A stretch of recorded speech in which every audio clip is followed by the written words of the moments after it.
I'm not sure where he's at, bro. He was at the pop in. I guess try to wait for him, but we already 20 minutes late. Who waiting on? The My boy homie Lynn. Lynn, but I don't know where he's at. And he said he's gonna be a little late, but I don't know how late exactly, and I don't want to keep people waiting. So we'll just go ahead and start in this. He can just join whenever he's ready to hop on. He can just hop on, man. So what's good, chat? Everybody in the chat, appreciate y'all waiting, man. We are a little late as always, but we do apologize. But we in here. It's always Mo's fault. He was the last one. He was the last one to join today. Pretty Technically, much. I ain't gonna lie. it is his Yeah. fault. But He had today, a good reason though. DD. today we're gonna be having some fun conversations about 2025. Gonna dive into some things about some good, some bad, how we felt about the year overall since it's pretty much coming to an end.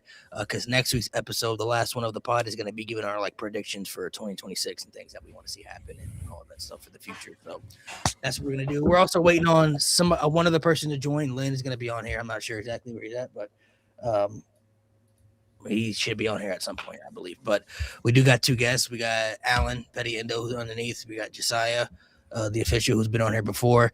We're gonna give some takes, some opinions. We got Mo as well there in the corner. Shout out to G. Shout out to Mate, and shout out to Jade, who will not be here today. They got some things going on, but they'll be back next week. So today, fellas, 2025. Just do a little recap. We're gonna kind of do a little recap of some things. We'll talk about some of the bad and some of the good too. There's probably some things that we did like, overall, but there are probably mostly going to be bad conversations that we're going to be having today overall. Before we start, Alan, I'm going to give you the floor. For people who didn't see the podcast after the Elimination Chamber, going all the way back to the beginning of the year, we had a couple of people up here. I don't remember everybody who was on that particular show. But Alan was one of the only guy actually on the show who said that the John Cena heel turn was going to fail. It wasn't going to work. He didn't like it. Everybody said he was crazy. Some people even said it was going to be better than Hulk Hogan's heel turn. Some people even brought up that narrative. We all lived in the shock moment. So the moment was definitely very, very shocking. But the aftermath and the run didn't live up to the expectations that many of us expected. So everybody in the chat and all of us up here, we owe Alan an apology because he was right. He was definitely right. The John Cena, the heel turn was shocking. That was a great moment, but the heel turn itself didn't really live up to the expectations, man. Didn't really live up to what we thought it was going to be. Well, first off, I would argue it was poorly planned. Now I know there's been back and forth the narrative on, there were things that John wanted to do that he wasn't able to do because WWE wanted to do it a certain way. I don't know the whole story. I just know that when that thing at the Elimination Chamber happened, I just looked at it from a long point standpoint, and I'm like, well, he's already on his way out, so it's pretty predictable what he's going to do, and I just don't see it working, and it didn't work. I mean, some of the matches were fire. Don't get me wrong. I didn't care for the ending to his feud with Cody. I sure as hell didn't care for how he won the title. Don't even get me started. Las Vegas WrestleManias always have the worst endings. And my favorite is WrestleMania 9, which y'all play me about all the time. So, but that's your favorite? Wait, what? It's my first. So, oh, okay. Wait, what's your favorite WrestleMania? WrestleMania 9. You've heard this before, but ultimately, y'all can get on me about it. But ultimately, what I looked at was John Cena only had a limited amount of time, so there were only so much he could do. And I already had my, kind of shaking suspicions that WWE Creative at some point was going to drop the ball with this. And they did it a lot quicker than I expected. And, it doesn't take away from John Cena's career. He is a first ballot Hall of Famer. He is, some people consider him the GOAT, a GOAT, whatever you want to call it. This doesn't take away from that. This is just a small portion of an overall great career. I just didn't think the heel turn was going to work. I will stand on the fact that he should have been the original leader of the Nexus. That was the time for him to turn heel. I think that Because I heard the podcast, right? I'm pretty sure we all heard the podcast of that. Like he wanted to do 200 dates, but they said we only need you for 36 dates. I feel as though if he had 200 dates, the heel turn would have been a lot better. Cause I feel as though like it was, like I said, like through 36 dates, he wanted to cram a lot of things in that at that time period, and like you can't do like a heel turn, a short heel turn, and then break it up into like a random face turn. That's what like creatively it gets jumbled. So I feel as though if he had a lot more time in the retirement tour, then the heel turn would have probably been a little bit more well received. For me, I just didn't like the heel turn. I don't think there's anything they could have did to make it work, if I'm being honest. Especially in his retirement years, is like you're trying to convince people now that John Cena is this bad guy. When number one, he hasn't been booed in that fashion in a long time, and we know he's retiring. So it's like there's so much nostalgia this year that people are gonna have for John Cena.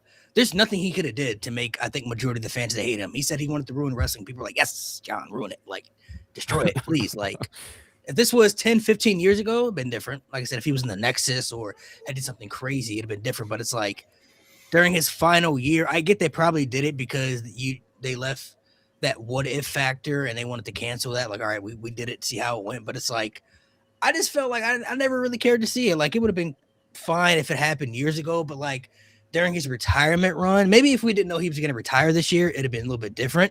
But it's like the fact that we knew he was leaving and we knew it was his last year. It was like, how are you supposed to convince the audience that John Cena is now this bad guy after being this superhero for years?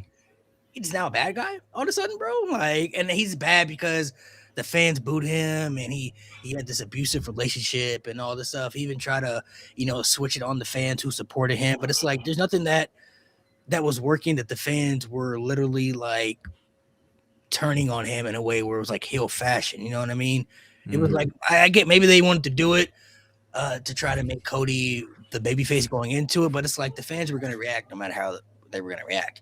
If they were going to boo Cody, they would have done it if Cena was a heel or a face. You know what I mean? So it's like, I just like the way it happened, plus with the whole Travis Scott and The Rock stuff and that falling apart. It's just like, that's why I said last week, I feel like with the retirement tour booking, I feel like John Cena has to take a little bit of blame on that as well, because based off the interviews that I've heard him say, it just seems like he didn't really put any creative input on his end. It's kind of like whatever WWE gave him, he just did it because he's the company guy. And it's like, all right, this is what we want you to do. This is what we're presenting. But I feel like if that was me, I'd have been like, bro, we're not doing this heel turn, bro. Like, for what?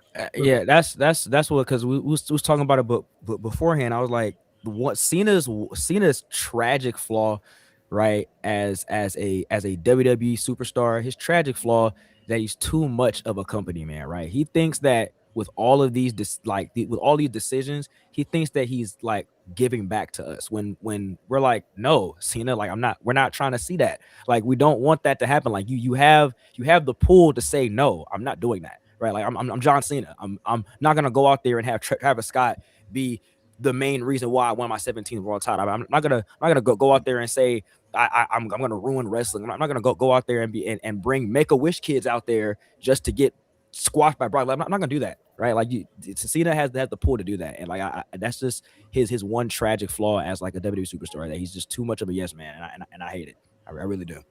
Yeah, I think.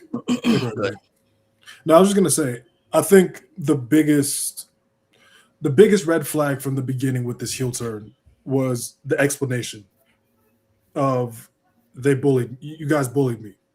Like, I had a problem with it when he first said it. I'm just like, you had a t-shirt called Rise Above Hate for all these years. And now when we stop hating you, what? Like that's where the disconnect started. I think I never thought of it like that. If he would have started, I think what the direction they should have gone, when they found out Rock was not going to be involved, was turn him into a tweener. Don't go full heel. Have him be a tweener and have his explanation be, I'm desperate. This is the last year I can do this. I need to break the record. That would have been a lot more digestible. Hypothetically, if they were going to turn him heel, I feel like he should have just did it in the match against Cody to win the title. because he hadn't won a singles match in like 8 years at that point. And this is Pete Cody. So he could have been like, I mean, I did what I had to do. I didn't feel like maybe I could beat this version of Cody. You know what I'm saying? And I'm older now, and I struggled against guys like Austin Theory and Solo Sikoa and stuff. I feel like if he would have cheated to win, that would have been more of a shock factor. Like if he hit Cody with the title and won that way, it would have been like, whoa, like what? Like that would have been like some crazy stuff. But it's like the way they executed the heel turn was good. That was a crazy buzz, but it's like then the aftermath. And I get that plans changed and Cody and Cena couldn't really do nothing about that. That was out of their control when Travis Scott wasn't involved and The Rock wasn't involved anymore. That was kind of like out of their control, and they already did the heel turn. So I get that they couldn't go back and change it, but it's like I just feel like there's other ways they could have just did it to still make it better. You know what I mean? I just, and me personally, I just didn't want to see it anyway in 2025. Like I just wasn't feeling it. I just feel like it should have just been like the match we got at SummerSlam. That should have been WrestleMania. You know what I mean? Like that should have been WrestleMania, and they still could have ran it back at SummerSlam. But it's like now when people think about John Cena winning the 17th world title, they're just gonna think about Travis Scott coming out and getting involved. You know what I mean? Which is crazy. Like that's a historic moment, and I still believe that I didn't even hate the match itself. Like the match that was happening before Travis Scott came out, it wasn't terrible, but I'm like, all right, I mean, this is fine for what it is. But then when Travis Scott came out, everybody's waiting for The Rock. Like, all right, you know what I'm saying? And The Rock's coming out somewhere. And then when it didn't happen, I was still waiting for him even after he won. I was waiting for after he won. Yeah, I was like, so is Rock gonna come out and raise his arm? Like after he won, I'm thinking Rock sent Travis out there, master plan. Like, okay, he's still gonna come out after. Honestly, did he even come out? My bad. I'm saying like, did he even come out the Raw after WrestleMania? No. Yeah. No. So then like he just disappeared completely. Can I just say, Rock or not, the fact that Travis Scott was even out there just pissed me off. Now, don't get me wrong. We've had rappers in wrestling, but I'm like, this is the main event of the Showcase of the Immortals. This is the last match of WrestleMania. I don't want to see your little black ass out there. This is the last match. You aren't directly involved in the storyline. You're here for like 2 seconds and then you're gone. Well, he was a part. So originally he was a part. Whatever story they were going to do. I'm talking about afterwards. Yeah, he was a part of the story, and then that fell out for whatever reason. I don't know. But it's like, what I don't like is that they if he was going to be a part of something cool, but like, why does he have to be involved in like the biggest high profile thing you got going on? You feel me? Like, that's like a Metro Boomin helped Cody win back the title at SummerSlam. Like, yeah, it's like when Bad Bunny came in. When Bad Bunny came in, he goes after like Miz and stuff like that's cool. You know, bring in Jelly Roll. You want to put Jelly Roll in there with whoever? That's fine. But it's like you're putting him in there with Cody and Cena, and then like this is the main event spot. You know what I'm saying? It's like if we had seen Travis Scott wrestle before, we had knew that he could do some stuff. I'm like, all right, you know what I'm saying? Like at least we've seen a couple of matches, but it's like he never had a match. Yeah. He never done anything. You put Logan Paul in that same spot, we're not talking. Because Logan Paul's been wrestling for he's on 3 years now. Yeah. He's a wrestler US champion. He's a wrestler. Yeah. So that would have been fine. But just like when I just remember in real time, I actually puked when I saw him walk out. I was like, oh, this is bro, and then that entrance took forever though. Like, I told the guys on the pod, bro. Literally, that was 420, bro. So I was in the clouds. I thought I was hallucinating. Right, it was. I genuinely thought I was hallucinating. So the next day, I was in Discord VC. I was like, "Yo, I'm gonna rewatch this match because there's no way I saw what I just saw." There's no way Travis Scott took that long to walk down the ramp. No. There's no way Travis Scott. That's when I realized the match itself wasn't that bad. And Mo, you might want to pull up the sign on this because this is the one thing I've been arguing with my people about. Because of how bad that ending of the WrestleMania was, I don't ever in life want to hear anybody talk shit about the WrestleMania 9 ending again. This was worse. Yeah. No, that's crazy. Wait. Wasn't WrestleMania 9 the one where Hogan came back and won the title? This was way worse. So ass. Wait, no. But this was worse. This was WrestleMania. I can't give you that, bro. I can't give you that. I'm sorry, bro. Like, I don't ever want to hear about this shit. I will say, same tier. I ain't gonna lie, same tier. I'm not gonna same tier. I feel like WrestleMania 9 is like a whole different diabolical of like. But I'm just saying that for the record only because as we can and look, WrestleMania is back in Las Vegas again next year. Yeah. right? Unfortunately, yeah. The worst WrestleMania endings seem to be in Las Vegas. Every time. But people got to remember though too. WrestleMania 9, you already had a winner of them. You had somebody win, and then somebody comes out afterwards and takes the title for nothing. Yokozuna laid out the challenge. People got to remember, Travis Scott came out, but he's not the reason that Cody won though. Cody eliminated him, and then Cody had a chance to hit Cena with the title. He had it in his hands, and then he hesitated, and then John Cena took advantage of that. Now, if Travis Scott came out and did something to Cody and hit him, and then Cena took the pinfall, then I feel like that's crazy. That's fair. Like that's fair. He wasn't the reason that Cody won though. Cody had a chance to take out John That's Cena. real shit. He said the worst part about the Travis Scott is that Cena was in control. He was whooping Cody's ass when Travis Scott came out. Like Cena didn't even need Travis Scott. Cena didn't even need Travis Scott out there. He was whooping Cody's ass. Because he just hit the AA. He's just hit the AA. Yeah. He's hit the AA. So the Bro, timing Hogan way cashed off. in Hulkster in the bank, bro. That That works for me, brother. R.I.P. was So overall, 2025 definitely was a downgrade year compared to last year. What about this year for you guys just wasn't clicking? Because there are some things that I did like about this year. I'm not gonna pretend like everything was bad, Sure. but what about this year just wasn't clicking for you guys personally? If you Now- got the list. I'll let y'all go before I break out my list. I'll Nah, let y'all go. you put up the list. Go ahead. Nah, You have to I go. mean, mine's gonna be relatively quick because y'all know I'm kind of in and out. You know, when it comes to to live shows and shit like that. But like, it's not even so much the programming itself. You know, what really disappointed me this year, and it's really bugged me, is that some wrestling fans never change. We literally watched a whole group of wrestling fans absolutely clamor for Cody Rhodes to get the title, for Cody Rhodes to end this destructive streak that Roman Reigns was on. And these same fans are crying like the hoes they are to get Cody out of that spotlight. And it's like, if you're going to push for something like that, know what you're asking for. We knew what Cody was when he came back. We knew what Cody was moving forward. It's not like this was supposed to be a shock. You asked to put him in this position. You wanted him to be the guy. And then you got mad because, oh my God, WWE feels the same way, which would technically mean you and the promotion are on the same page, except you're not. That was very disappointing. Now, has Cody been perfect? No. But what champion has been? I mean, it goes to like anybody who becomes the top guy, though, the fans are immediately gonna switch no matter what. They Like find a way. once Braun Breaker They gets find a way. once Braun Breaker gets that mega push, just wait. It'll Yeah. it'll- And like I said, it's not so much that fans would turn on them. It's the fact that fans don't seem to understand what they're asking for. So then they get upset and get all confused, you know. And I I think think He's the same guy. He's the same I guy. think, yeah. I think the thing with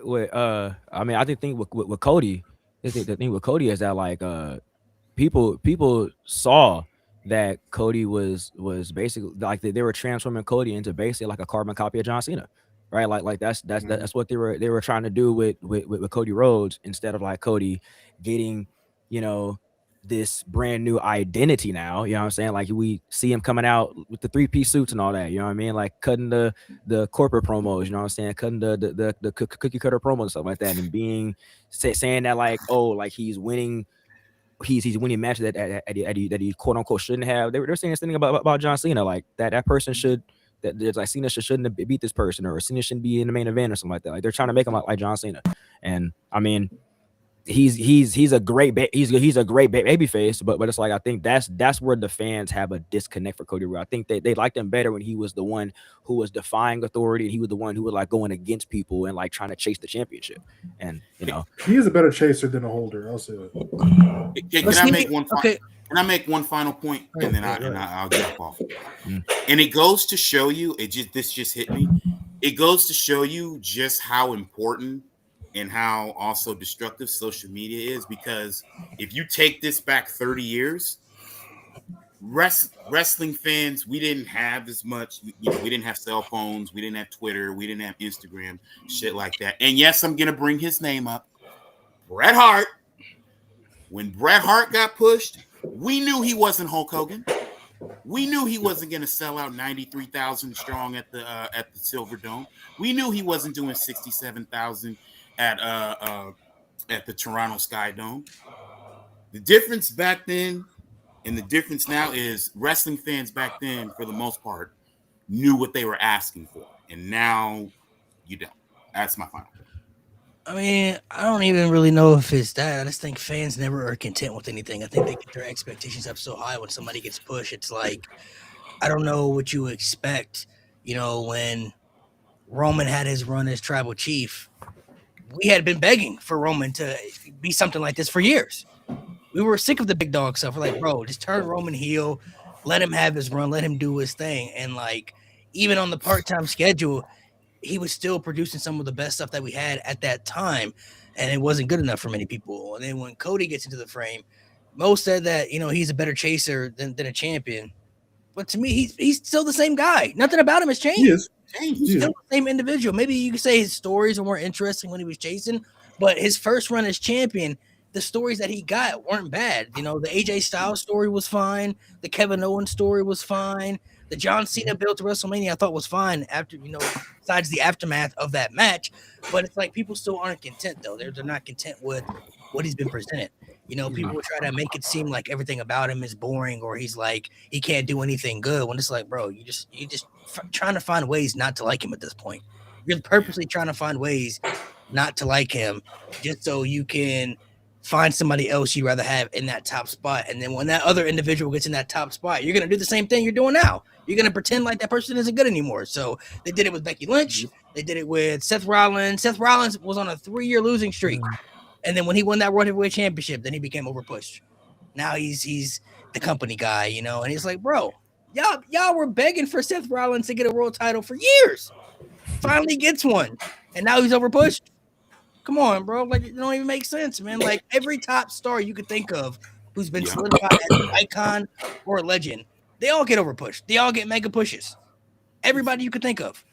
You know, Cena got 17 titles. Randy Orton got 14 titles. Triple H got 14 titles. Edge got multiple titles. You know, how many times was Stone Cold and Rock flip-flopping the title back and forth in the Attitude Era? You know, like, everybody who becomes a mega top guy gets that type of treatment and push because they're valuable to the show.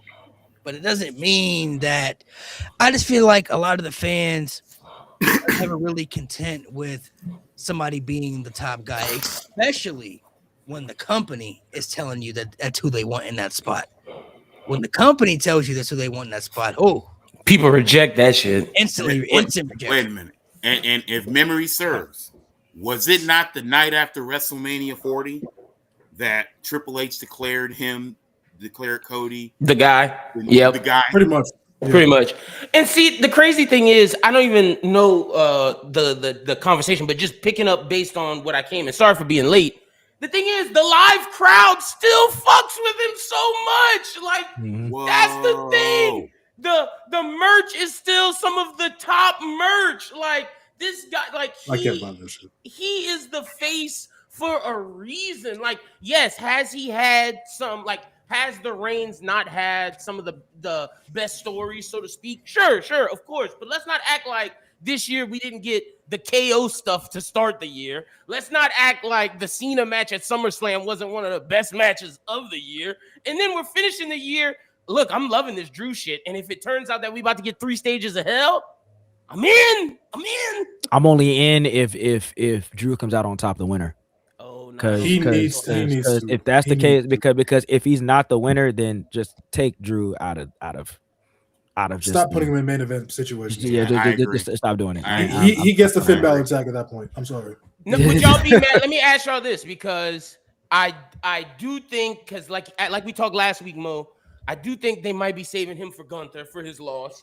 Would you be upset if it's a flip flop? Like if No. if Drew wins, but he might lose it at the Chamber. Is that if he gets a here nigga damn title? Are y'all upset about that? I'm not. I miss those days. Because he's still Well, I miss those days. Well. It depends. It depends on who beats him for it. That's it's going back to Cody. Like that's It'll probably go back to Cody. Right, if it goes Then back to wait. Cody, then it's Then kinda you like- might as well just not have let him win the championship to begin with. Then I Okay. mean, it's like an offsetting penalty in football. Like, you know, Yeah, because if you Is got that- WrestleMania coming up, you're gonna like because you know he gonna have the belt for Mania. Like that. Like we know Drew is not going into Mania with the belt. Unless Triple H wants to have some balls and do something different. Mo, you know that's not about to happen. That's not, Yeah. that's not Because like we talked last week, I feel like if the person that's gonna beat Cody is Gunther, bro, they set Gunther up perfectly for that. Yeah, but I don't think Gunther's gonna face Cody at Mania. That's the thing. Oh yeah, true. I forgot think you. Cody- You have the other theory that I think Cody's he gonna hold will it face- for a little bit. I mean, they might give Gunther something after Mania, but unless they want to give it to Drew, you know, on the 3 Stages of Hell match, you feel me? And then that would be fine. But I don't really see them giving Drew the title. You know, Yeah, I don't either, bro. they said Cody Roman 3 in Vegas. that's I what I mean- think's gonna happen. I That's mean, what I think. I look. I wouldn't be wouldn't- mad if Roman beat him. I wouldn't, you know. I wouldn't be cool. mad at I'm that, cool with that story. because I'd be mad if Roman beat him. I'm cool with the match. I'd be mad if Roman beat him. Why? No, hold on. I wouldn't be That's mad. going I wouldn't be backwards. mad if Roman beat him, because what does that open the door for? Roman right now is OTC. Roman is the babyface. I'm scared. Roman beats Cody again at Mania. What does that open the door for?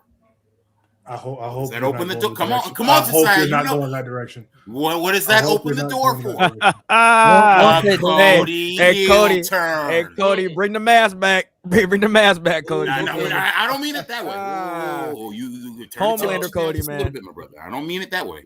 Okay, I see what you. Okay, I see what you're saying, brother. Yeah, What I you see feel what I like they could do I the know you're talking about that, Cody, you're talking the about Cody heel turn stuff, but it's like I don't think he really needs it though. Not right now. At least. I'm Like, I don't so think he really against it. needs to do it. And I feel personally, there's no way they're not doing Roman and Rock in Saudi Arabia. I'd be shocked if that's not the match that Saudi Arabia is going to push for. And I feel like the story they can tell. Yeah, I feel like the story they could tell is that if Roman loses to Cody Fucking again, idea. now you got to question whether or not Roman is fitting to still be tribal chief. He just lost to Cody again, I bro. forgot you. I forgot you said that. Couldn't get the last title week. back. This was your Yeah. shot. You lost to Cody clean. Might have had you, no interference. It's like now we question: are you really still the guy? You've been talking still without the title for almost 2 years now. It's still your company. You still Mhm. run it. You still the guy. You lose to Cody again.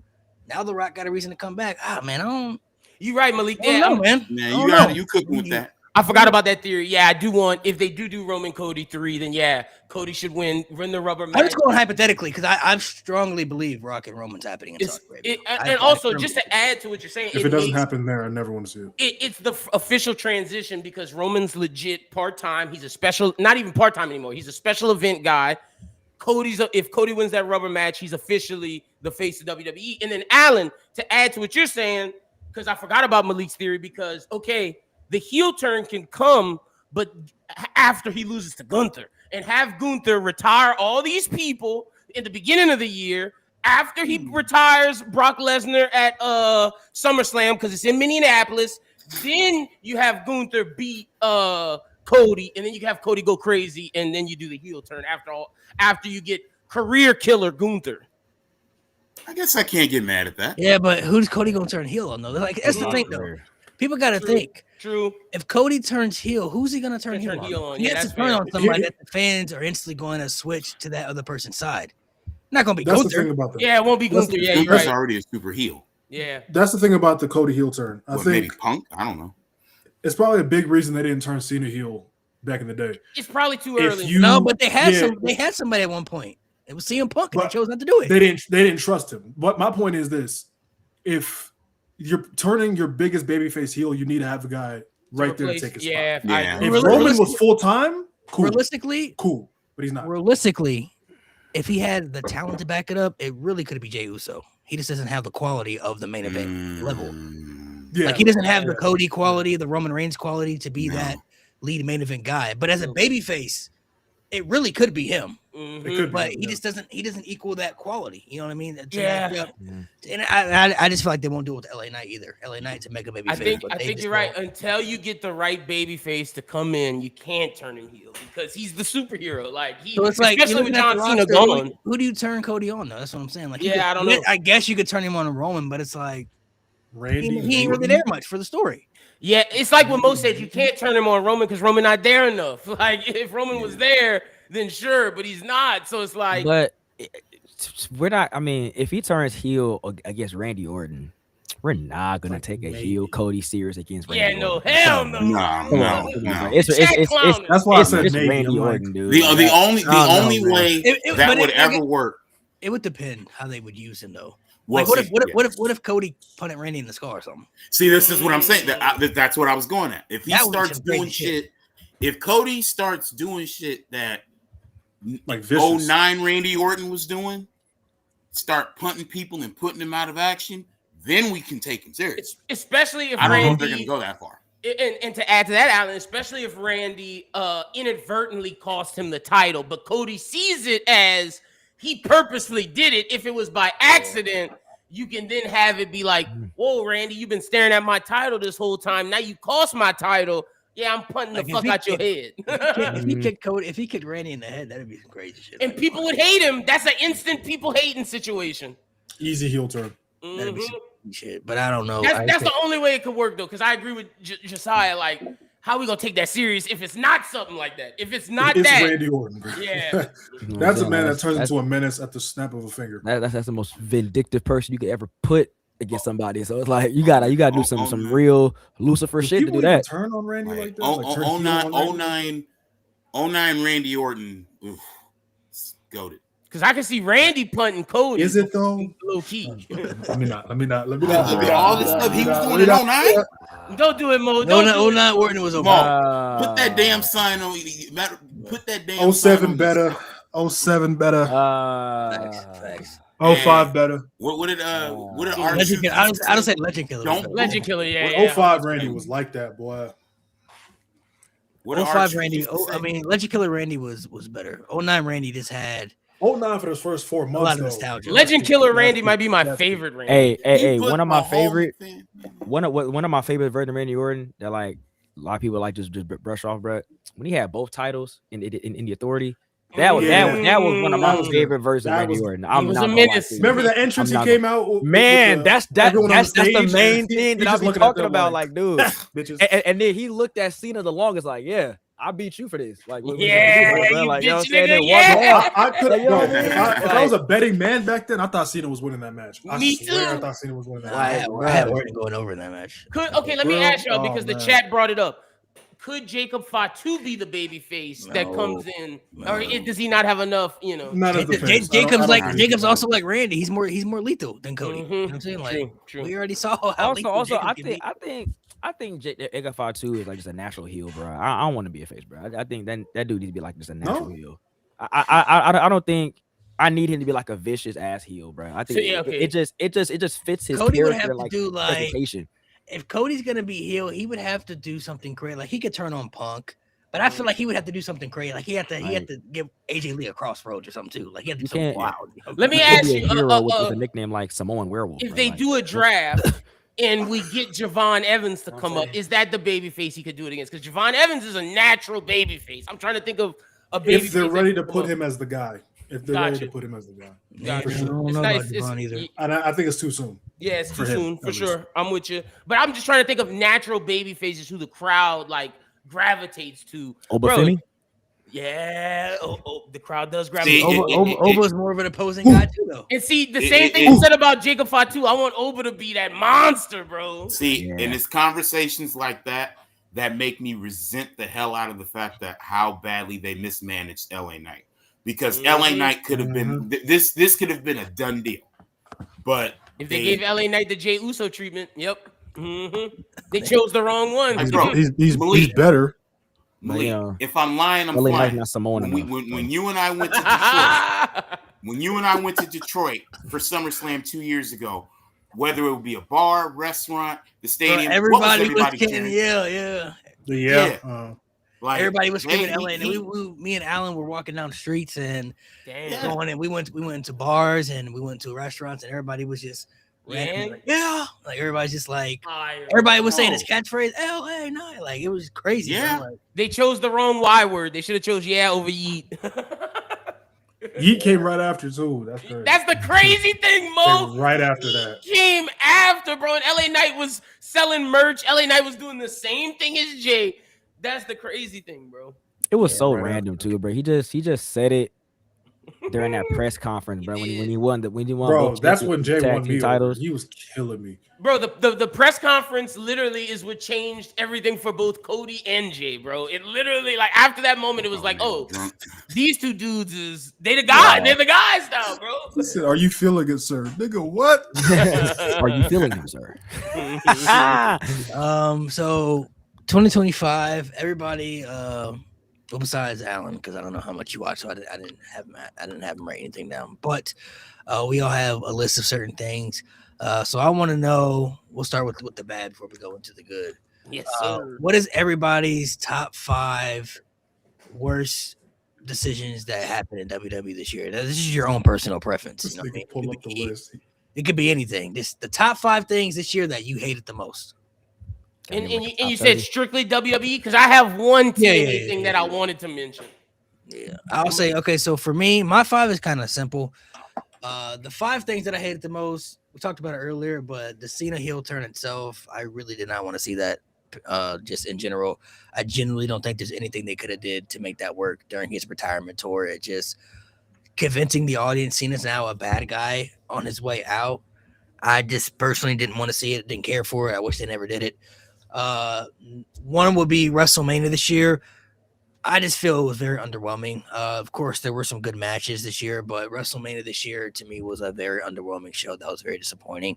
I felt that was probably the most underwhelming WrestleMania we've had maybe since COVID, and that was due to restrictions. So for me, WrestleMania would be on there. WrestlePalooza, because I went to the show, and the way they hyped up that show, they built up that show, ESPN and all this stuff, bro. And for that show to fall flat the way it did was crazy. I'm like, bro, this shit was terrible. Like, I spent money for this, bro. I was sick, bro. I was sick. 4th would be Julia's United States Championship reign. That shit was disgusting. I don't understand why they didn't put her on TV more and let her wrestle more. They literally could give her a women's U.S. Open challenge, just like they did with Sami Zayn, where anybody can answer the open challenge. Sami Zayn was wrestling people from NXT, from SmackDown, all over. Why couldn't they do that the same with Julia? You have talent in NXT, you have talent on Raw, you got talent on SmackDown, and Julia is one of the better women's wrestlers on the roster who can wrestle. And the one thing they didn't let her do was wrestle. I don't understand it. She comes out and she gets crickets. Nobody reacts to her right now. It's crazy. And the last one, this might be random for y'all. And I spoke about this before. I hated that Melo Don't Miz shit, bro. That shit was not it for me. And it had nothing for it. Melo Don't Miz. These niggas never had a match after Miz turned on him. They never had a match to end the story. It basically Melo and Miz were a team because they pretty much didn't know what to do with Melo. And they were like, we don't know what to do with you. They didn't even include them in the TLC aspect of the tag team division when they were supposed to be teaming up going after the tag titles. It literally meant nothing. They didn't have a match to end the feud. They were just together just to be together. Like that was literally it. There was nothing to it. No tag title match, no tag title feud, no one-on-one singles feud, like nothing. Like I don't understand. I never liked the Melo Don't Miz stuff. I was one of the few people that came on the pod and said, bro, I don't like this. I'm not feeling it. Why are they together? I don't understand what this is for. And to know that there's nothing that came out of it is even more crazier to me. Yeah, I was with you on that. Mm-hmm. I'll let you go next since you're next, and then we'll let go. So the 5 worst booking decisions, right, that I hated in 2025. Now I got a longer list, but I'll wait till we get into that in a minute. But the 5 worst booking decisions. So the first one, I'm not gonna say that it was like a bad booking decision. It's just something that I don't think should have happened, and that was Seth Rollins winning the Money in the Bank, solely because like I feel as though you could have put Seth Rollins in like the World Heavyweight Championship spot without the needing Money in the Bank. I think that could have went to somebody else, LA Knight, but you know, Jey Uso winning the Rumble with no sustained plans going forward. I mean, he beat Gunther with the move he never did, and then he just lost it right back. That's just terrible. Survivor Series as a whole pay-per-view, that shit was ass. That's probably the most Celtic Shaq pay-per-view I've ever seen in my life. Travis Scott getting involved in at WrestleMania to this day. I still don't know why he got involved. That shit was ass. And then Brock coming back, period. And not only Brock coming back, but dogging Cena at WrestleMania at WrestlePalooza. I don't know why. I don't know why John Cena consistently like brings out Make-A-Wish kids to get done in the worst way possible. I don't know why he does that at all. But yeah, I don't know why. Mo, what's yours? All right. Jay tapping out Gunther. Ooh, yes. I defended the Rumble win. I defended Jay winning, but not like how that, he bro. won. Yeah, bro. Not like that, bro. Why? Just why? Travis Scott at Mania. Brock Cena was just dumb. How they set up War Games this year was the laziest bullshit I've ever seen in my life. Especially the women's one. Oh my god. That was horrible. And I'm surprised y'all didn't say this one. The SmackDown Women's Division as a fucking whole Good call. is a complete that's on the list. masterclass. That's on the A list. complete fucking masterclass. Nia Jax and Jade Cargill was like a revolving door for No, Tiffany it was. Stratton the Yeah, entire okay. year. I was about to say, yeah, Tiffany It Stratton. was- yeah. It was a revolving door the entire fucking year. Like, oh my gosh. only three Just- people that could fight each other in that women's division. and that triple threat on SmackDown, I don't know what y'all were watching. That match sucked. That's that that Nia match Jax sucked. botch, bro. Where she was still laying And down on watching three. the end was even Women's worse. division is so fucking ass, bro. Oh my god, bro. Can't do it. Can't do it. Can't do it. Level with you. All right, I got my 5. Some I have a slash because I wanted to make sure everything got included. At number 5, I definitely want to shout out TNA. What they did to Santana, how Santana lost that title. That was fucking absurd, bro. Santana was over his shit. He was the fucking guy, and you make him lose that title like that. That was absurd. But here's my WWE 5. Making R-Truth go serious just to turn him back into a comedy character. At the Oh my gosh, bro. That shit pissed me off. Like, Ron Killings was over. The people were behind him. He cut his fucking dreads. And you made that man cut his dreads just to turn him back to a comedy character. Shame on you, Triple H. That's bullshit. And we still never got an explanation for him saying, oh, I'm Ron Killings. And I'm here, but not he back to R-Truth. Like, what the fuck, bro? Nonsense. At number 4, turning Pete Dunne and Tyler Bate into the nonsense boys. Like, what the fuck? Like, I love Ludwig Kaiser doing, like, Ludwig Kaiser's incredible as El Grande Americano. Great.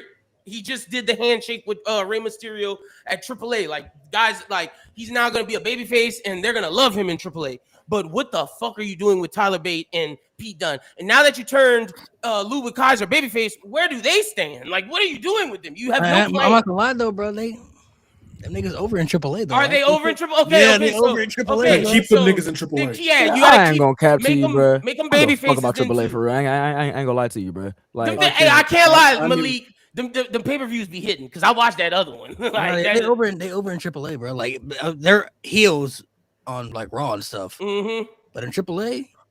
Okay, so the baby. I don't know. I don't know if the fans don't care that they're not really Mexican. Okay. They don't know, but they rock with the Americanos, bro. Okay, well in America, whatever they doing with Pete Dunne and Tyler Bate is not working, but I'm glad it's working in Mexico.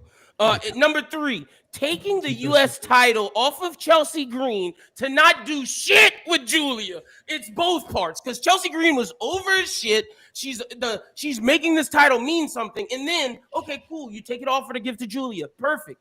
You're not doing anything. Like, what are you? You didn't do shit with Julia, and like Malik said, she don't get nothing. It's crickets. It's fucking no cheers, no boos, no nothing. It's silent. And they say in wrestling, if they'd much prefer boos to nothing, because when you get nothing, that means they don't give a fuck about you. At number 2, Travis Scott tricking off on the WWE. What the fuck was that nigga doing, bro? That nigga had everybody ready for a triple threat with Logan Paul. Logan Paul said that nigga just didn't show up. He just tricking off on the WWE. So that's at number 2. At number 1, I got Brock / WrestlePalooza / Triple H ignoring the Karrion Kross chance to say, oh yeah, you got him, Brock. Shut up, nigga. You know he would people screaming Karrion Kross. Like, what the You fuck? saw the same comment too, Mo. Like, what are Bro, you talking about, I'm bro? over Triple A. So that's my thought. Brock, like, Brock shouldn't have But been yeah. there. WrestlePalooza sucked. Fucking hate Brock. And I like, ain't what gonna the fuck he did? Like, Karrion Kross is I'm getting trying to tell you chanted, about Brock for months. and you gonna say that's Brock? Yeah. lie. I What? fucking hate Brock, Brian. That was here to tell legit. y'all. That was legit Karrion Kross chants just to say like Brock. I was I was never like that big of a Brock Lesnar fan, but like nowadays, like this just solidified I used to for be. me. I ain't gonna lie. I liked him in 2019 not W. I liked him in UFC, but like once I read them texts from Vince and all that shit, But, came, it's but like, even it's over even for him. before that, I just was never like a big Brock fan. Like I never like gravitated Oh, I towards got Brock because like his in ring ability just never captivated me. Like his character, what was it? You know what I'm saying? It's like I just never really. Yeah, I ain't really rock with WWE And Brock. I I've rock been with trying to tell y'all. I rock with UFC Brock I'm and the bad Kurt guy. Angle Brock. Yeah, But once he did that I'm- Kofi Kingston like shit, I said, yeah. I'm not saying like Brock never had like good matches. Like yeah, he had good matches. You know what I'm saying? Like he was cool and all, but it's like it's just he was never like a wrestler that I never like I feel just you. felt as entertaining to me. I ain't gonna He lie. soured on me in 2019. I soured on him, I should say, in 2019. I was done. with Kofi him. shit, yeah, me too. I was done. I'll say this: the first viral video I ever put out on TikTok was me stitching Malik about what was it? It was opinions about wrestling that I stand on, and I think one of the very first things I said was Brock Lesnar simply doesn't care, and he has been on record. He doesn't. So it's like I take offense to that. I'm like, nah, you not finna take up my time on the video scope, as Savage used to say. Like, and we know you really don't give a shit. Just to You collect really a do check. not care, Facts. you know. But Even I'm wrestlers the that bad we- guy for saying the same thing. But I will say Felicio. his first run, the thing where he did the moonsault and he hit his head on Kurt Angle and broke his neck. That era of Brock, I can't lie, he cooked. That era of Brock was he cooked he was back young, then, yeah. he was cooking. But that old post UFC Brock, fuck no, get that nigga off my screen. Also, gotta say Jalen Brunson. With his comment, the Raw Tag Team division in 2025 was ass, bro. The Raw Tag Team division still ass. Mhm. That's gotta be on the list too. Mhm. The Hell Raw yeah. Tag Team division not good either. I feel like to go back to getting over it. When you look at Tyler Bate and Pete Dunne when they were New Catch Republic, Mhm. they weren't being used. Well, Tyler Bate got injured for a little bit and then had to go away. And That's what happened. Yeah. And Pete Dunne's been used as a producer and stuff. So And the crazy Look, thing is, I- Malik, when they were New Catch Republic, that was when the SmackDown Tag Team division at least was heating up, and we were getting the triple threat that should have been on WrestleMania. And I thought if Tyler Bate doesn't get hurt, I feel like that could have worked because, like, I don't know, they were one of the only baby faces in that tag team division with MCMG and Street So Profits. this is my thing about Tyler Bate and Pete Dunne, right? And this might be a hot take, really.